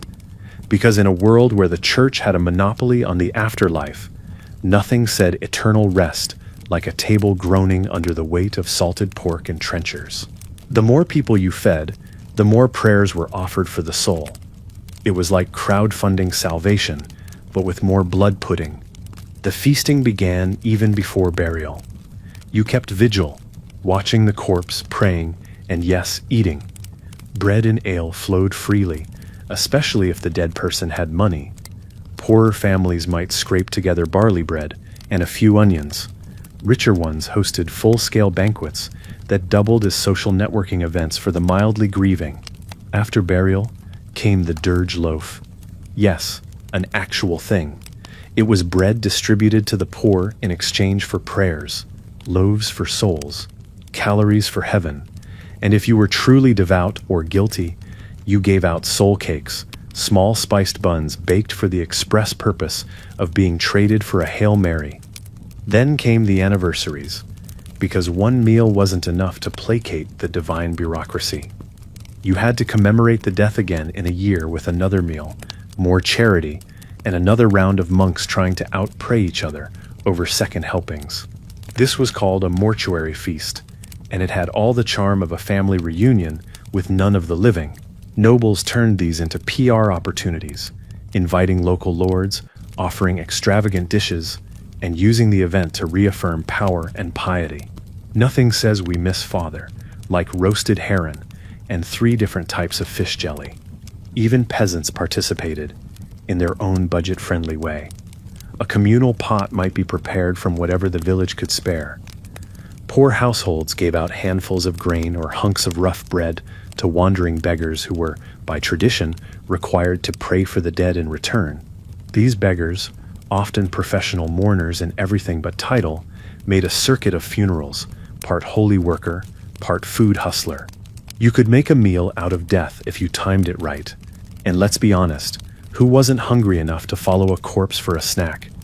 Of course, all this wasn't just pious obligation. It was reputation management. Fail to host a proper funeral meal, and people assumed you were cheap, ungrateful, or worse, that the deceased had gone straight to hell and you didn't care. That kind of thing stuck. Funerals were observed, remembered, and judged. A thin broth and no ale? Disgraceful. Overcooked bread and a weak pottage? Embarrassing. A good funeral wasn't measured in tears. It was measured in how full your guests left and how drunk the priest got. So yes, even in death, food mattered. Whether it was stale bread for a beggar or an entire roast ox for your late uncle's reputation, medieval cuisine didn't stop at the grave. It just changed audiences. You fed the poor, you fed the clergy, and in doing so, you fed your hope that somewhere, somehow, a soul was climbing one rung closer to heaven, fueled entirely by stew. In the Middle Ages, hospitality wasn't just about being a good host. It was a legally murky, spiritually loaded, socially weaponized act of food-based diplomacy. Offering someone a meal could mean friendship, alliance, protection, or at the very least, a slightly reduced chance of getting stabbed. And refusing to feed someone? That wasn't just rude, that was scandalous. This was a world where your dinner table was more than furniture. It was a battlefield where status, loyalty, and survival were negotiated in crumbs, trenchers, and lukewarm ale. Let's start with the basics. If someone showed up at your door, whether they were a traveling noble, a suspiciously muscular pilgrim, or a barefoot monk with strong opinions, you were expected to feed them. That was the code. Hospitality was sacred, deeply entangled with religious virtue and social expectation. In a time when inn meant place with lice and no soap, travelers relied on the generosity of households and monasteries. In return, guests offered prayers, news, gossip, or sometimes absolutely nothing. But you still had to give them food or risk being known as that horrible person who wouldn't even share his bean pottage. The church took this obligation very seriously. Christ had strong opinions about feeding strangers. See the entire New Testament. And medieval clergy were delighted to remind you of it. Monasteries set aside special guest halls and guest kitchens. Some had separate budgets just for hospitality, doling out bread, cheese, and beer to any passing soul who claimed to be on a pilgrimage, even if they looked suspiciously like a hungover beggar from the next village over. This was charity, yes, but it was also reputation management. A generous monastery was a respected monastery. A stingy one was likely to be remembered in every tavern insult until Judgment Day. In noble households, hospitality was a more calculated affair. Guests were treated according to their rank.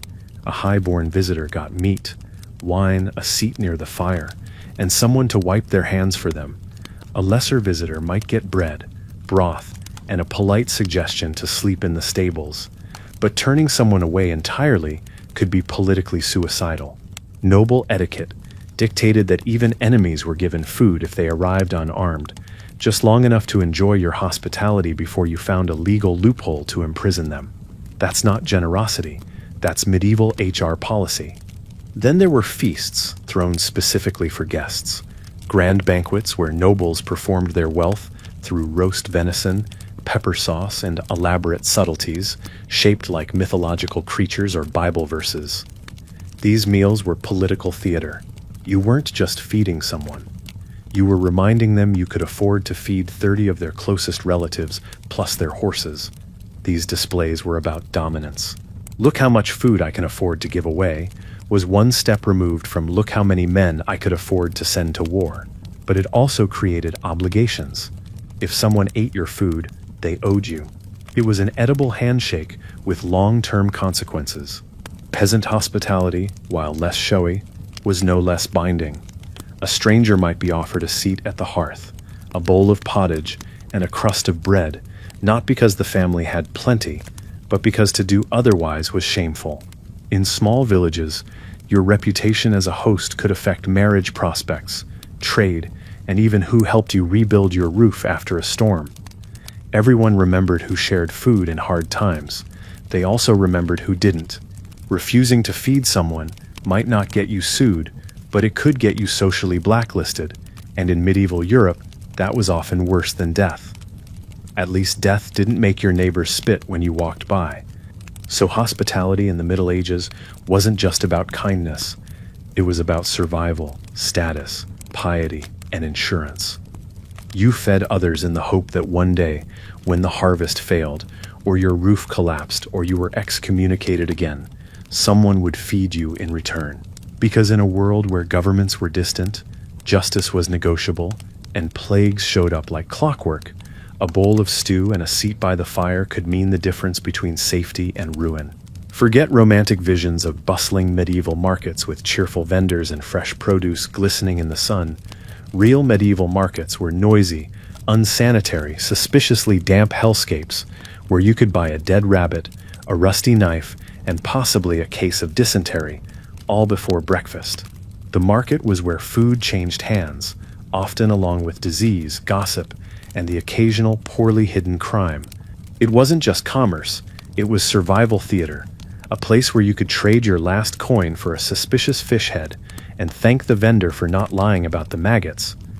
Markets came in different flavors: weekly markets, seasonal fairs, permanent stalls in cities, or traveling traders setting up temporary chaos in rural towns. Everything was regulated, theoretically by local lords, councils, or guilds, all of whom were deeply invested in making sure no one else made too much money. To sell, you needed permission. Sometimes that meant paying a fee. Sometimes it meant bribing a constable with a moldy onion and a smile. Either way, nothing was free, including the right to shout at strangers about your turnips.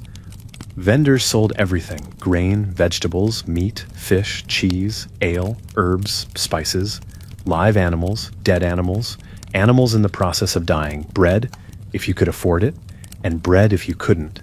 Much of it was old.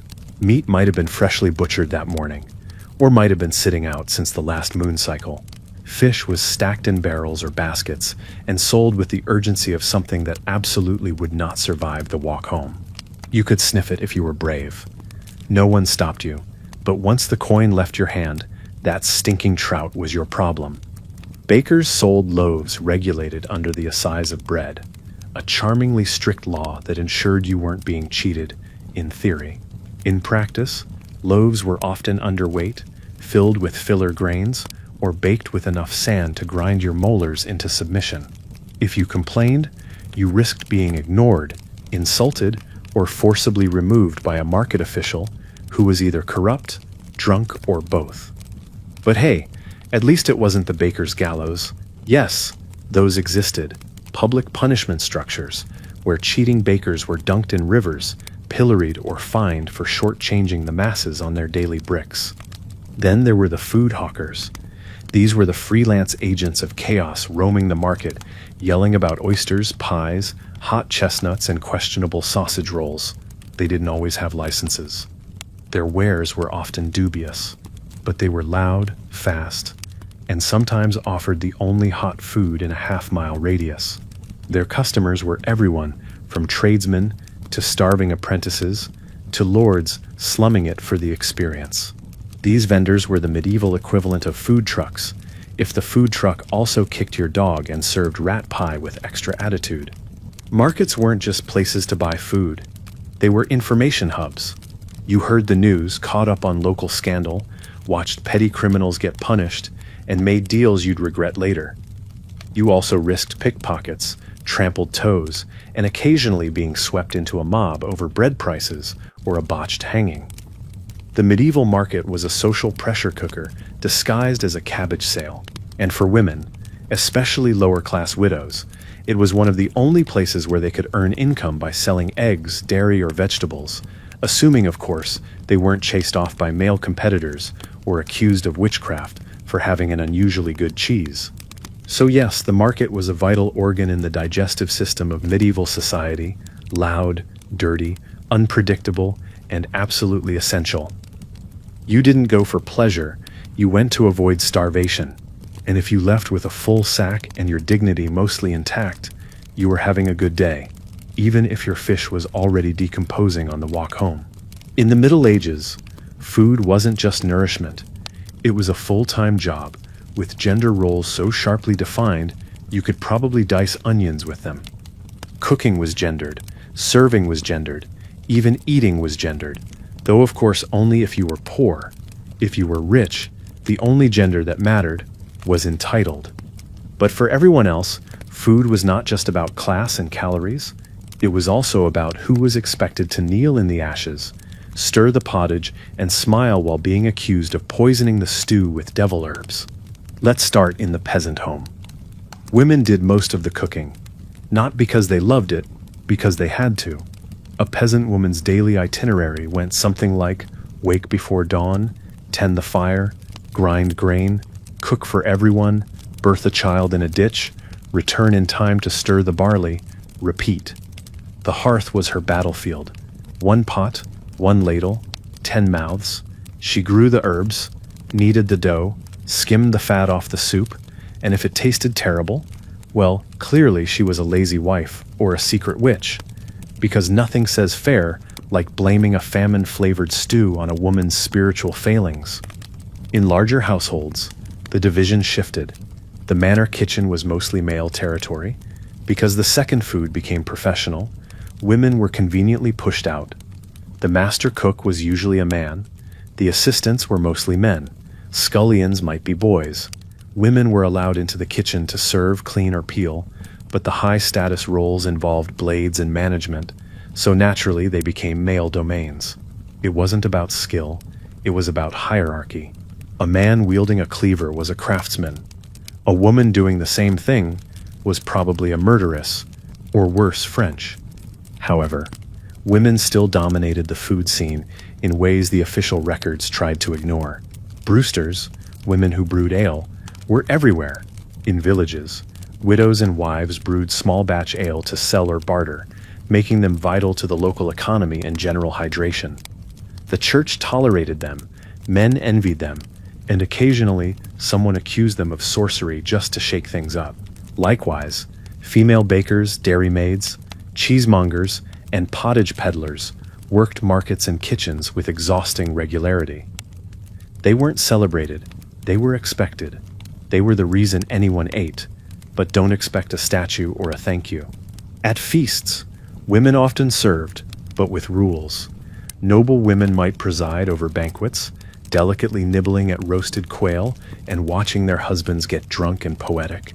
Lower-born women, meanwhile, hauled trenchers, poured wine, and hoped no one groped them too obviously. Being a serving woman was precarious, one step above a scullion, 2 steps away from being married off to the guy who trims the boar. In monasteries and male institutions, women weren't even allowed to serve food, too distracting. Because nothing breaks divine contemplation like a woman handing you a carrot. Food was also a tool in marriage and morality. A good wife fed her husband well. A bad one let the bread burn. Cookbooks written by monks and male physicians often gave advice for women: how to cook for your sickly husband, how to make dishes that won't inflame lust, how to avoid poisoning the soup unless you want to be executed. Women were expected to feed others before themselves, physically and spiritually. Feeding was submission, it was duty, and it was also the easiest way to get blamed for everything from laziness to heresy to demonic possession if things tasted a little off. So in medieval Europe, food was more than a necessity. It was a job description written in ash, blood, and bone. Women fed everyone, quietly and constantly, with no fanfare and little rest. Men took over when knives got fancy or spices got expensive, and when things went wrong, when the crop failed, when the stew spoiled, when the kids starved, it was often the women who were blamed, burned, or beaten. Bon appetit.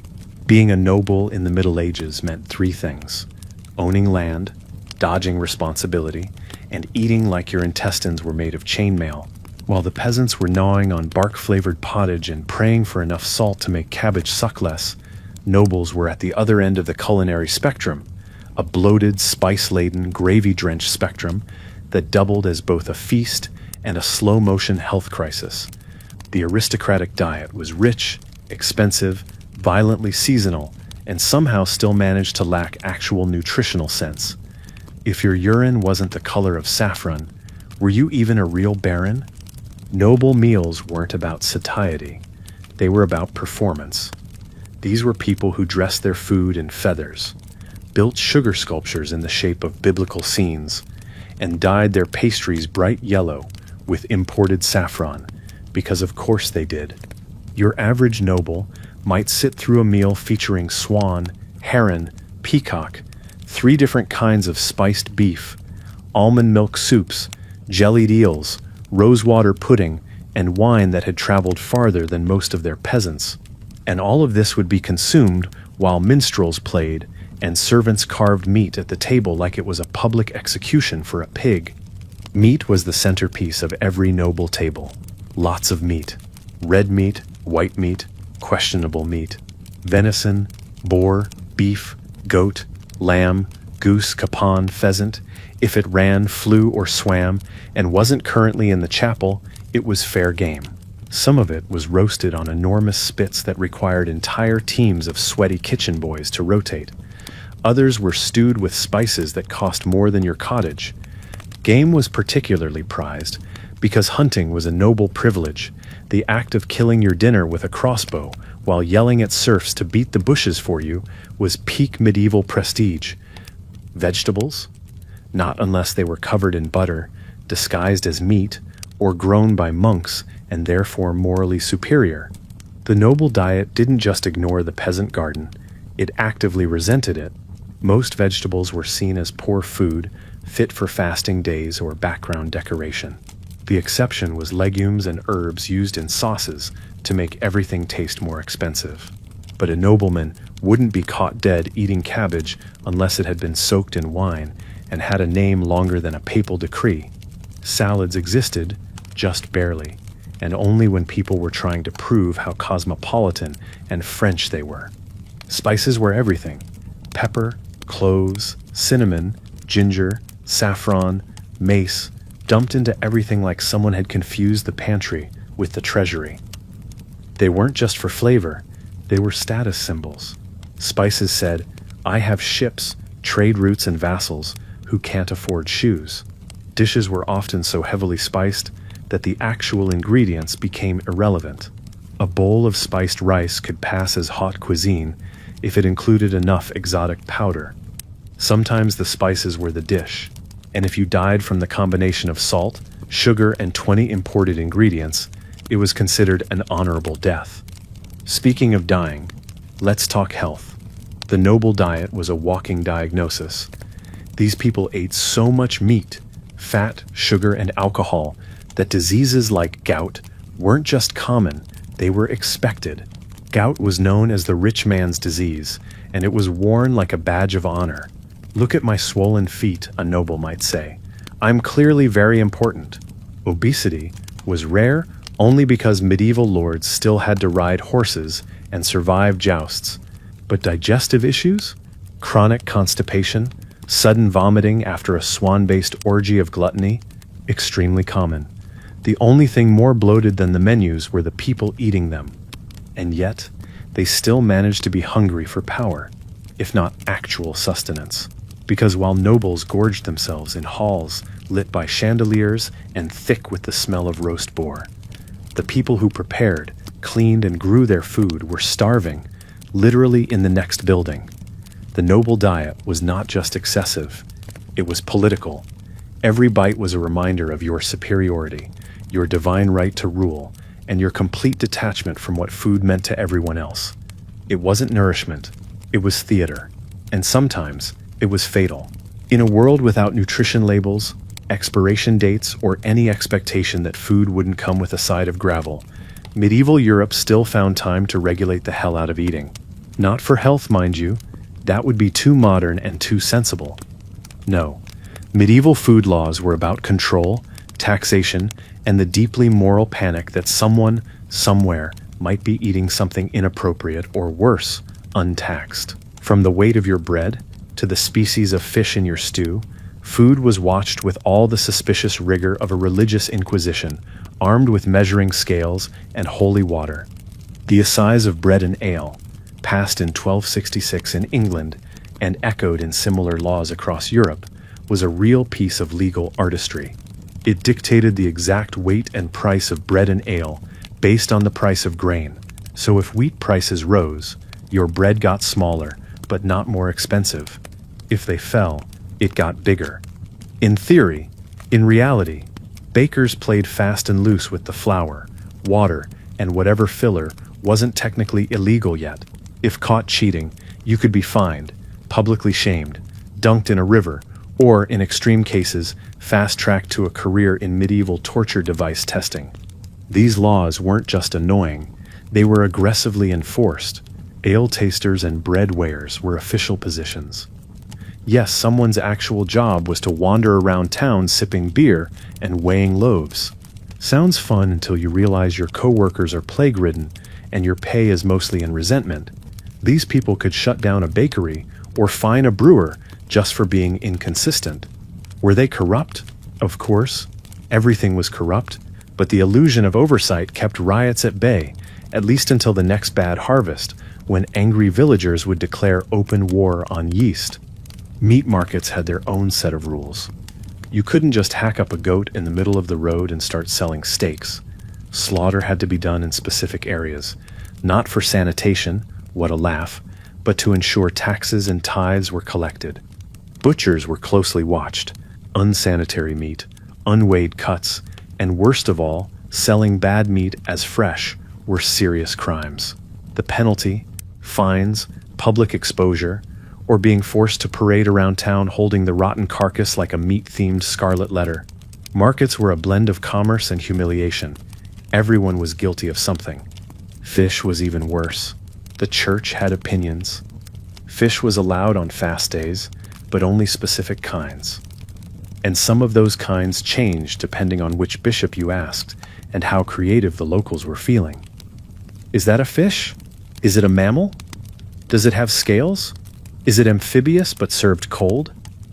These were theological questions. Selling forbidden meat disguised as fish was a legitimate concern.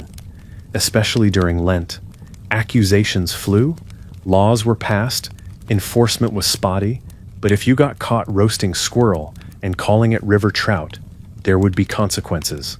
Not spiritual ones, actual fines, which were worse. Then there were the sumptuary laws, the crown jewel of medieval micromanagement. These weren't about safety or fraud. These were about making damn sure poor people didn't eat like rich people. The laws dictated what people of different classes could consume and wear. Bread too white? Meat too rich? Spice blend a little too fancy for your social station? You were in violation. These laws reinforced the hierarchy of the stomach. Nobles got game and swan. Merchants got pork and spices within reason. Peasants got coarse bread, cabbage, and the creeping realization that justice was a rigged stew pot. So no, medieval people weren't eating in some anarchic food utopia. Their diets were bounded by more legal red tape than a modern tax return. Bakers, brewers, butchers, all under constant scrutiny. Peasants knew the law by taste. One bite of thin ale or underweight bread, and they could smell injustice. Food laws weren't about nutrition. They were about control of prices, classes, and how many bites of salted eel your neighbor could afford before the reeve came knocking. If you think kids today are picky eaters, try feeding a medieval child with nothing but boiled barley and the faint promise of a turnip. The idea of a child's diet in the Middle Ages is hilariously modern. Like imagining daycare smoothie bars or gluten-free oat nuggets. No, kids in medieval Europe ate what their parents ate. Bland, greasy, overboiled slurry with a side of famine. There was no toddler menu. There wasn't even a toddler bowl. If you were old enough to stand upright and not actively be dying, you were handed a chunk of stale bread and told to chew like your life depended on it, because it did. Infancy was a fragile mess. Breastfeeding was the gold standard, and not in a sentimental bonding kind of way. Formula hadn't been invented, and cows weren't volunteering. If the mother died or was unable to nurse, read malnourished, ill, or just sick of it, a wet nurse was hired, assuming you were rich. Poor families, they tried animal milk, mashed grains, or whatever soft food they could smear into a baby's face without causing immediate death. Infection, diarrhea, and choking were common. Feeding an infant was like rolling dice with God. Sometimes the child lived, sometimes it became a saint in heaven by the end of the week. As kids grew, their diets matured, which is a generous way of saying they got access to the same pot of pottage as everyone else. Breakfast, bread and ale. Lunch, pottage, and maybe a bit of boiled something. Dinner, see lunch. No sweets, no treats, and certainly no snack time. Sugar was reserved for the elite, fruit was seasonal and sour, and anything considered child-friendly was also considered luxury. If a peasant child had a piece of cheese, it was because a goat either died or someone stole it from a monastery. Otherwise, it was grains, roots, and anything that didn't look too diseased. The church, ever helpful, weighed in with medical theories courtesy of Galen and his 1,000-year-old opinions. According to these experts, children were warm, moist creatures prone to imbalance, and therefore should be fed light, moist, non-irritating foods, which meant milk, gruel, soft bread, and weak wine. Yes, wine, because water was a gamble and ale was already in rotation. Of course, these dietary theories rarely made it into the homes of actual peasants, who were too busy trying not to starve. But in noble circles, your nurse might adjust your spoonful of mash, depending on your temperament and how melancholic your stool had been that week. Nobility fed their children better, not healthier. A little more meat, a lot more sugar, and definitely more spices, which were thought to strengthen the body and soul. But even noble children were expected to eat modestly, at least in theory. Overindulgence was frowned upon, publicly anyway. Privately, they were slipping sugared almonds and honey cakes to chubby 5-year-olds and wondering why gout ran in the family. Rich boys might get roasted fowl, stewed fruits, and dishes so soft you didn't even need teeth. Rich girls, on the other hand, were often fed less, especially as they got closer to marriageable age. A skinny bride was cheaper to clothe and supposedly more virtuous. Nothing like hunger to promote chastity. Of course, feeding children wasn't just about calories. It was moral training. They were expected to eat quietly, thankfully, and without complaint. Table manners were drilled early, especially among the upper class. Don't reach, don't slurp, don't chew with your mouth open, don't wipe your hands on the tablecloth unless you're royalty. In poor households, the manners were simpler. Eat fast, don't fight, and if there's meat, don't ask where it came from. Children were rarely fed separately. Mealtime was a family affair, and by family, we mean everyone crammed around a smoky hearth, chewing boiled nettles, and pretending it tasted like stew. So medieval childhood nutrition was less about balanced meals and more about didn't die before puberty. If you were lucky, you grew into a vaguely healthy adult with a deep fondness for garlic and chronic vitamin deficiency. If not, you got recycled into legend as the boy who coughed once and was never seen again. Either way, your diet was a slow march through the same grim menu your parents ate, proof that in medieval Europe, childhood wasn't about growing up. It was about surviving just long enough to eat someone else's share of bread.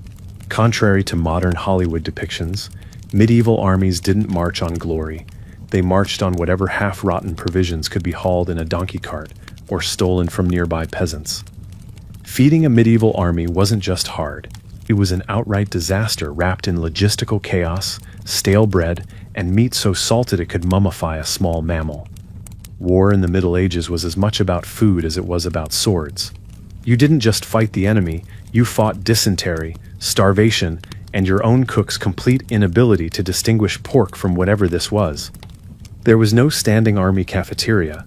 Soldiers brought their own supplies, if they were lucky, or lived off whatever their commander could scrape together via requisition, bribes, or theft. Baggage trains followed the army with carts full of dried beans, flour, salted meat, and despair. Military rations is a generous term. It was more like whatever won't rot in the next 3 weeks and can be boiled into a gray paste. Salt pork was common, so salty that it had to be soaked overnight before it stopped posing an immediate threat to human kidneys. Bread was often hardtack style, dense, dry, and indigestible, unless dunked in something alcoholic or boiled until it surrendered. Speaking of boiling, stew, if it could even be called that, was the default meal. Soldiers would huddle around smoky campfires, tossing in bits of meat, old onions, dried peas, stale bread crusts, and occasionally shoe leather if morale was particularly low, seasoning, if you looted a monastery, vegetables, if you hadn't trampled the last village garden. Most meals were hot, mostly liquid, and tasted like smoke, salt, and the creeping horror that you were definitely eating horse. Not your horse, of course. Someone else's, hopefully. Foraging and pillaging were standard operating procedure. Armies on the move couldn't carry enough to feed everyone, so they lived off the land. A charming euphemism for stealing from anyone too weak or slow to stop them. This meant raiding barns, emptying grain stores, and sometimes slaughtering entire herds in one wasteful afternoon. Commanders tried to regulate this, not for moral reasons, but because starving your own supply base was bad strategy. Still, war zones turned into famine zones almost immediately. Civilians starved so soldiers could keep marching. Peasant resistance? Futile. You can't fight a knight with a rake and a turnip. Sieges were worse. Inside the besieged town, food became a myth. Grain was hoarded, animals slaughtered, pets disappeared, and meat suddenly had no clear origin. There are documented cases of people eating rats, dogs, even leather soaked in broth, to soften it enough to chew. Sometimes people turned to each other. Yes, that kind of turn. The defenders often held out, not because they had the supplies, but because they were too stubborn to die quietly. Meanwhile, the besieging army wasn't doing much better, stuck in trenches, living on the same salt pork and regret, and slowly turning into a very angry, underfed mob with swords. Nobles, of course, ate better, even on campaign. Their tents came with servants, better food, and in some cases their own mobile kitchens. Commanders might dine on roast game, sweetened wine, or at the very least, decent bread. But they were the exception. Most soldiers ate like peasants in armor, badly, inconsistently, and with a level of enthusiasm usually reserved for dental procedures.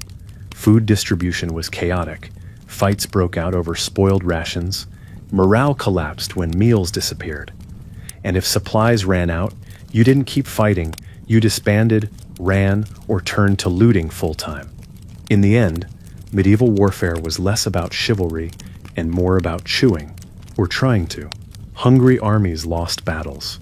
Bad food bred rebellion.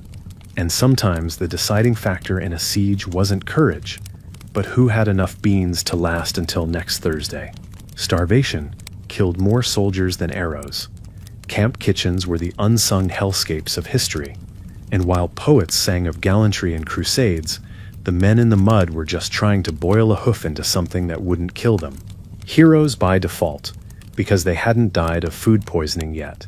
In an age where the fridge hadn't been invented, and room temperature often meant suspiciously warm stable, food preservation in the Middle Ages was less a technique and more a desperate art. People didn't preserve food because it was fun or trendy. They did it because they had no choice. Without preservation, everything rotted, crawled away, or fermented into a bubbling health hazard. So medieval folks got creative.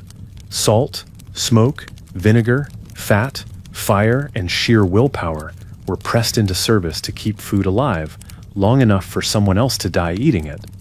Salt was the MVP. It preserved meat, fish, vegetables, and probably your sense of hope.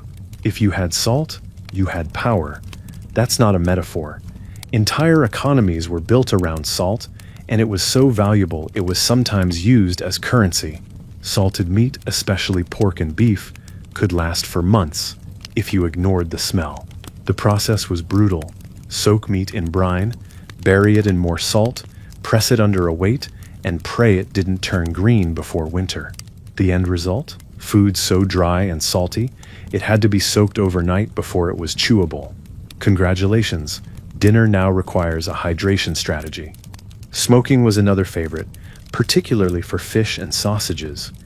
It added flavor, preserved protein, and made your entire house smell like a Viking funeral. Meat was hung over low fires in smokehouses or above the kitchen hearth, where it slowly transformed into something between food and fossil. Cold smoking took days. Hot smoking was quicker, but risked cooking the meat and spoiling it anyway. Either way, you were gambling. A smoked ham might last through the season, or it might start weeping fat and maggots after a month. No one said medieval life was fair. They just said, eat it before it turns. Pickling came into play when salt was too expensive, or the garden exploded with more vegetables than you could possibly stomach raw. Onions, cabbage, cucumbers, even fish, all soaked in vinegar or sour wine, then stored in jars or barrels. Did it taste good? Absolutely not. But it didn't kill you, which, again, is the medieval definition of a culinary win. Pickled herring was a mainstay across Northern Europe, salty, sour, and completely untrustworthy after a long cart ride. If your pickle barrel didn't leak or crack in the cellar, you had yourself a vitamin source that didn't require a priest. Another classic, sealing things in fat. Think of it as medieval Tupperware. Cooked meat or pâté, yes, even then, was placed in a ceramic pot and covered with a thick layer of rendered fat. As it cooled, the fat hardened and formed an airtight seal. It kept air out, flavor in, and bacteria at a slight but grudging distance. This was called potting. It worked surprisingly well until the fat cracked or someone left the lid off, at which point you had a congealed tomb of failure.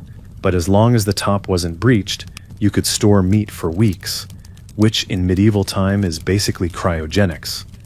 Drying was used too, especially for fruit and beans. Apples and pears were sliced and left in the sun or over low fires. Peas and lentils were laid out to dry on cloth or trays. Grain was stored in sacks, sealed in barrels or layered in bins with ash to keep pests out. Spoiler, the pests still got in. Insects were inevitable. Mice were a feature, not a bug. But if you caught the infestation early, you could salvage enough to survive after sifting out the bonus protein. It's why people owned cats, even if they hated the noise. A good mouser was worth more than a cousin. Of course, not all preservation methods worked. Bad salt, poor ventilation, cracked pots, or one hot month could ruin everything. The margin for error was razor thin. Monasteries kept the best storage, cool stone rooms, sealed barrels, shelves elevated off damp floors. Peasants had cellars if they were lucky, holes in the ground if not. A lost barrel of meat could mean starvation. A spoiled cask of ale could trigger unrest. Preservation wasn't just about taste. It was about power, planning, and surviving. Until spring without having to eat your shoe. So no, medieval preservation wasn't pretty. It was greasy, smoky, sour, and time-consuming. It required planning, strength, and no small amount of superstition. And still, food went bad, and people ate it anyway. Because that's what you did when the alternative was nothing. You didn't ask if it was fresh. You asked, can I chew this without crying? If the answer was yes or close, you called it a meal. In the Middle Ages, food wasn't just a matter of survival. It was theology you could chew. Every bite had spiritual implications. Every meal a moral weight. The church didn't just influence what people ate, it practically dictated it. This was a world where heaven had a menu and hell had a grocery list. If you thought food was a private affair, you were clearly not living under the watchful eye of priests, monks, and divine judgment. Because in medieval Europe, eating wasn't just physical. It was a full-time act of soul maintenance. Start with fasting, a concept that, in theory, meant self-denial, but in practice meant swapping steak for 17 fish courses and pretending it hurt. The church calendar was a minefield of food restrictions. Lent, Advent, Ember Days, Rogation Days, Fridays, Wednesdays in some places, vigils before every major feast. That added up to around 140-180 days per year where you were told to fast. Now, to a modern mind, that implies not eating.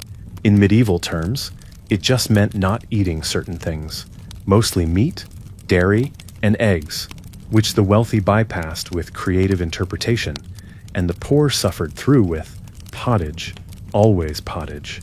Fish became the loophole of holiness. Since it didn't walk on land and was technically born in water, fish was sanctioned by God for days of restraint. Hence the rise of medieval aquaculture, fish ponds in monasteries, eels in everything, dried cod imported from the North Sea like salted salvation. The logic even extended to creatures like beavers, because they swam, some argued, they counted as fish. Theologians debated this with a straight face, while peasants boiled nettles and tried not to pass out. Food purity wasn't about health, it was about obedience. Then came feasting, which the church also loved, just in an officially sanctioned, meticulously scheduled, moderately gluttonous sort of way. Religious festivals were excuses for massive meals. Christmas, Easter, saints' days, they all came with permission to indulge. The calendar turned hunger into rhythm. Deny, wait, feast, repeat. Monks fasted through winter, then gorged on lamb and custards at Easter. Pilgrims got fed on the road at monasteries. Entire communities celebrated through shared meals, sometimes funded by the church itself, other times by nobles trying to buy their way into heaven with barrels of ale and half a cow roasted in God's name. Food also featured in ritual. Bread and wine weren't just dinner components. They were the body and blood of Christ. The Eucharist took bread, a food so common it was nearly invisible, and transformed it into divine substance. You weren't just nibbling a wafer, you were partaking in cosmic mystery. Wine symbolized joy, blood sacrifice, and for peasants, an intoxicating miracle they only got to witness, not taste. The altar was a table, and salvation was served in crumbs and sips. It was the most holy meal you weren't allowed to critique. Monasteries were religious kitchens on steroids. They didn't just eat differently, they redefined how food and faith intersected. Their schedules revolved around meals and prayer, silence during eating, scripture read aloud, bread measured, fish counted, all meticulously recorded, justified, and adjusted based on interpretation of divine law and local circumstances. The rule of Saint Benedict dictated that monks eat simply, which eventually became simply a lot of fish, cheese, eggs, and fine wine, but no red meat unless you're dying, in which case please dine behind a curtain. And for those who went off the deep end of devotion, hermits, anchorites, saints in the making, food itself became a test of piety. Starvation was holiness. Living off bread and water for 40 years made you a saint, not a cautionary tale. Women especially were pressured into spiritual anorexia. Refusing food was seen as a sign of divine favor, not malnutrition. Catherine of Siena basically died from not eating, and the church canonized her. Imagine being so holy, people ignore the fact you wasted away chewing air and visions. So no, medieval food wasn't just fuel. It was theology, ritual, social control, and cosmic drama. Every table was an altar, every loaf a moral statement. Whether you were fasting, feasting, blessing, begging, or simply trying to avoid eternal damnation by eating eel on a Friday, food was never just food. It was religion. And religion, as always, demanded your stomach right after it took your soul. Let's be clear, peasants didn't host feasts in the traditional sense. They survived them. The idea of a festive meal in a thatched cottage with meat, merriment, and music is more romantic fantasy than historical reality. A feast for the medieval poor meant getting more than one thing in the bowl. Maybe there was meat, maybe there was honey, maybe your bread was fresh instead of weaponized. It wasn't lavish, it wasn't long, and it sure as hell wasn't regular. But when it happened, it meant something. You weren't starving, at least not that day. Feasting for the poor revolved around the church calendar and noble generosity. Saints' days, Christmas, Easter, all moments when you might be granted a sliver of abundance by someone rich trying to buy a reputation for mercy. Churches and monasteries doled out food to the deserving poor, which was code for anyone lucky enough to stand in line long enough without dying. You'd get a chunk of cheese, a spoon of barley stew, some ale, maybe even a slice of meat, which you ate reverently because who knew when you'd see it again. These were the high holidays of digestion. Communal gatherings like harvest festivals or weddings were the peasant equivalent of black tie galas. Everyone brought what they could: turnips, onions, maybe a fattened chicken, if your household had been miraculously spared from disease and misfortune that month. The village would boil everything together in a cauldron of shared hope, then dance until their joints gave out. Music played, cider flowed, and for one precious evening, everyone got to pretend the world wasn't awful. Even the Lord might show up to wave regally and throw coins at the crowd like a reluctant deity doing damage control. Weddings were special, not because of love, this wasn't Disney, but because they required feeding everyone who showed up.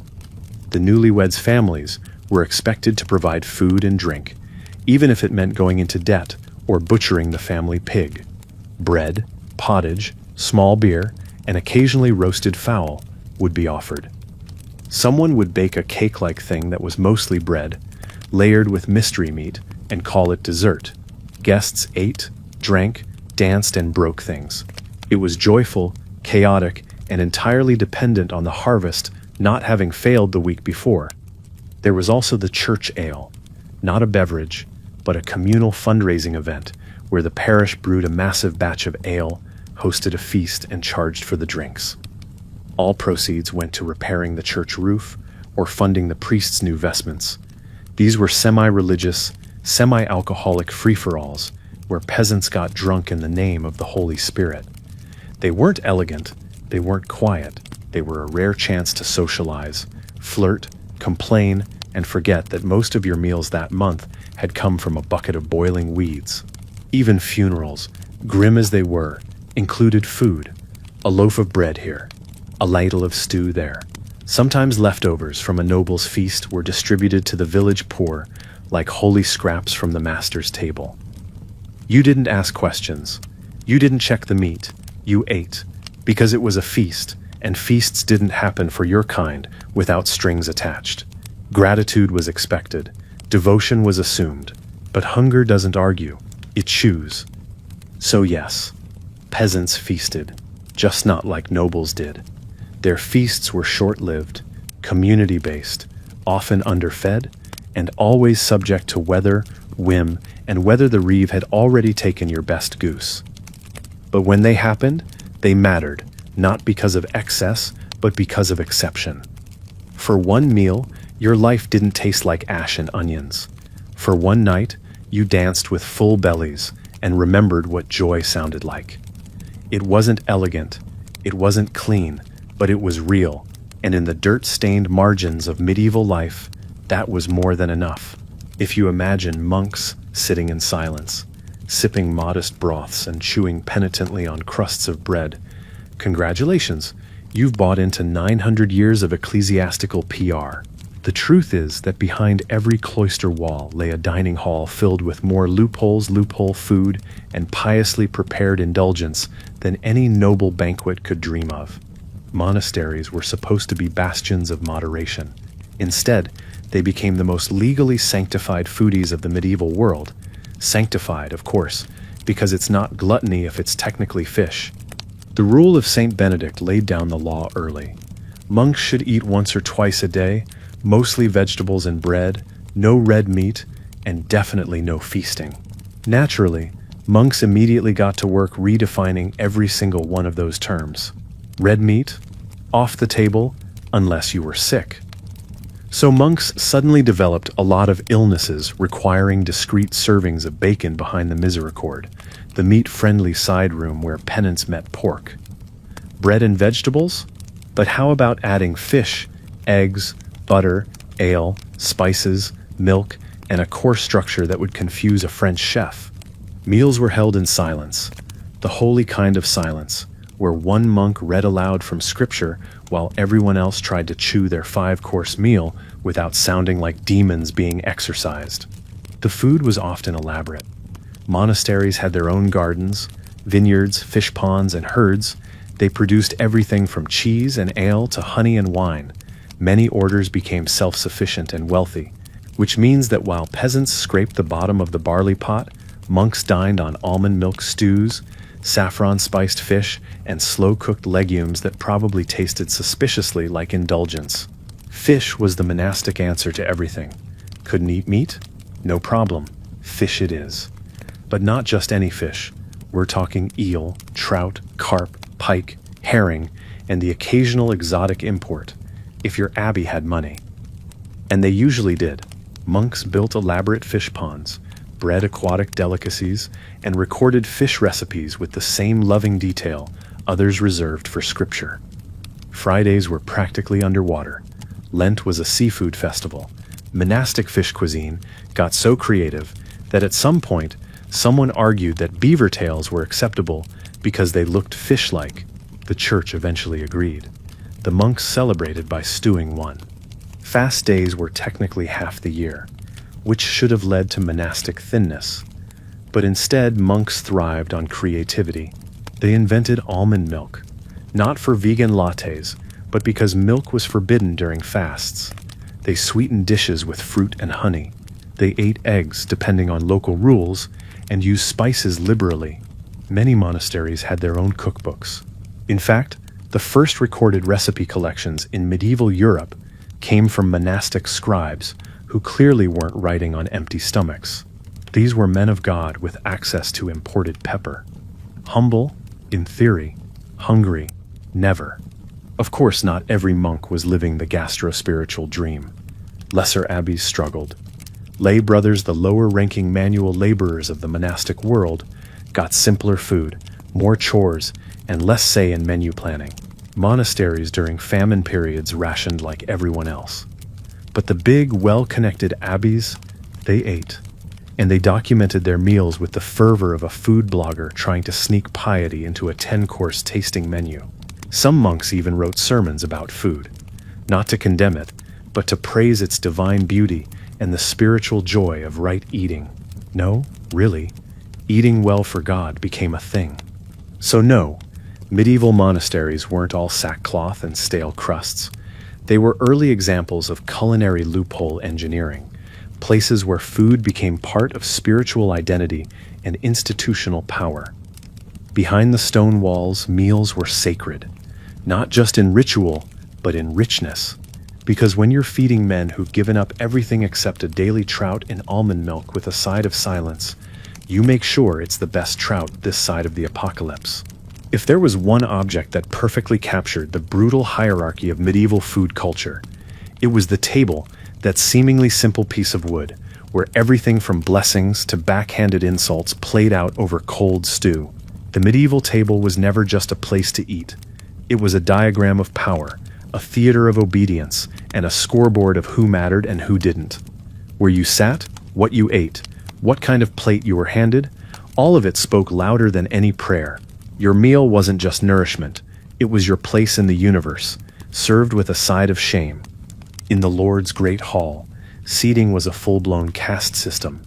The top table raised on a dais, draped in linen, lit by candles, was for the highborn, the Lord, his family, honored guests, and anyone with a name that started with Sir or Saint.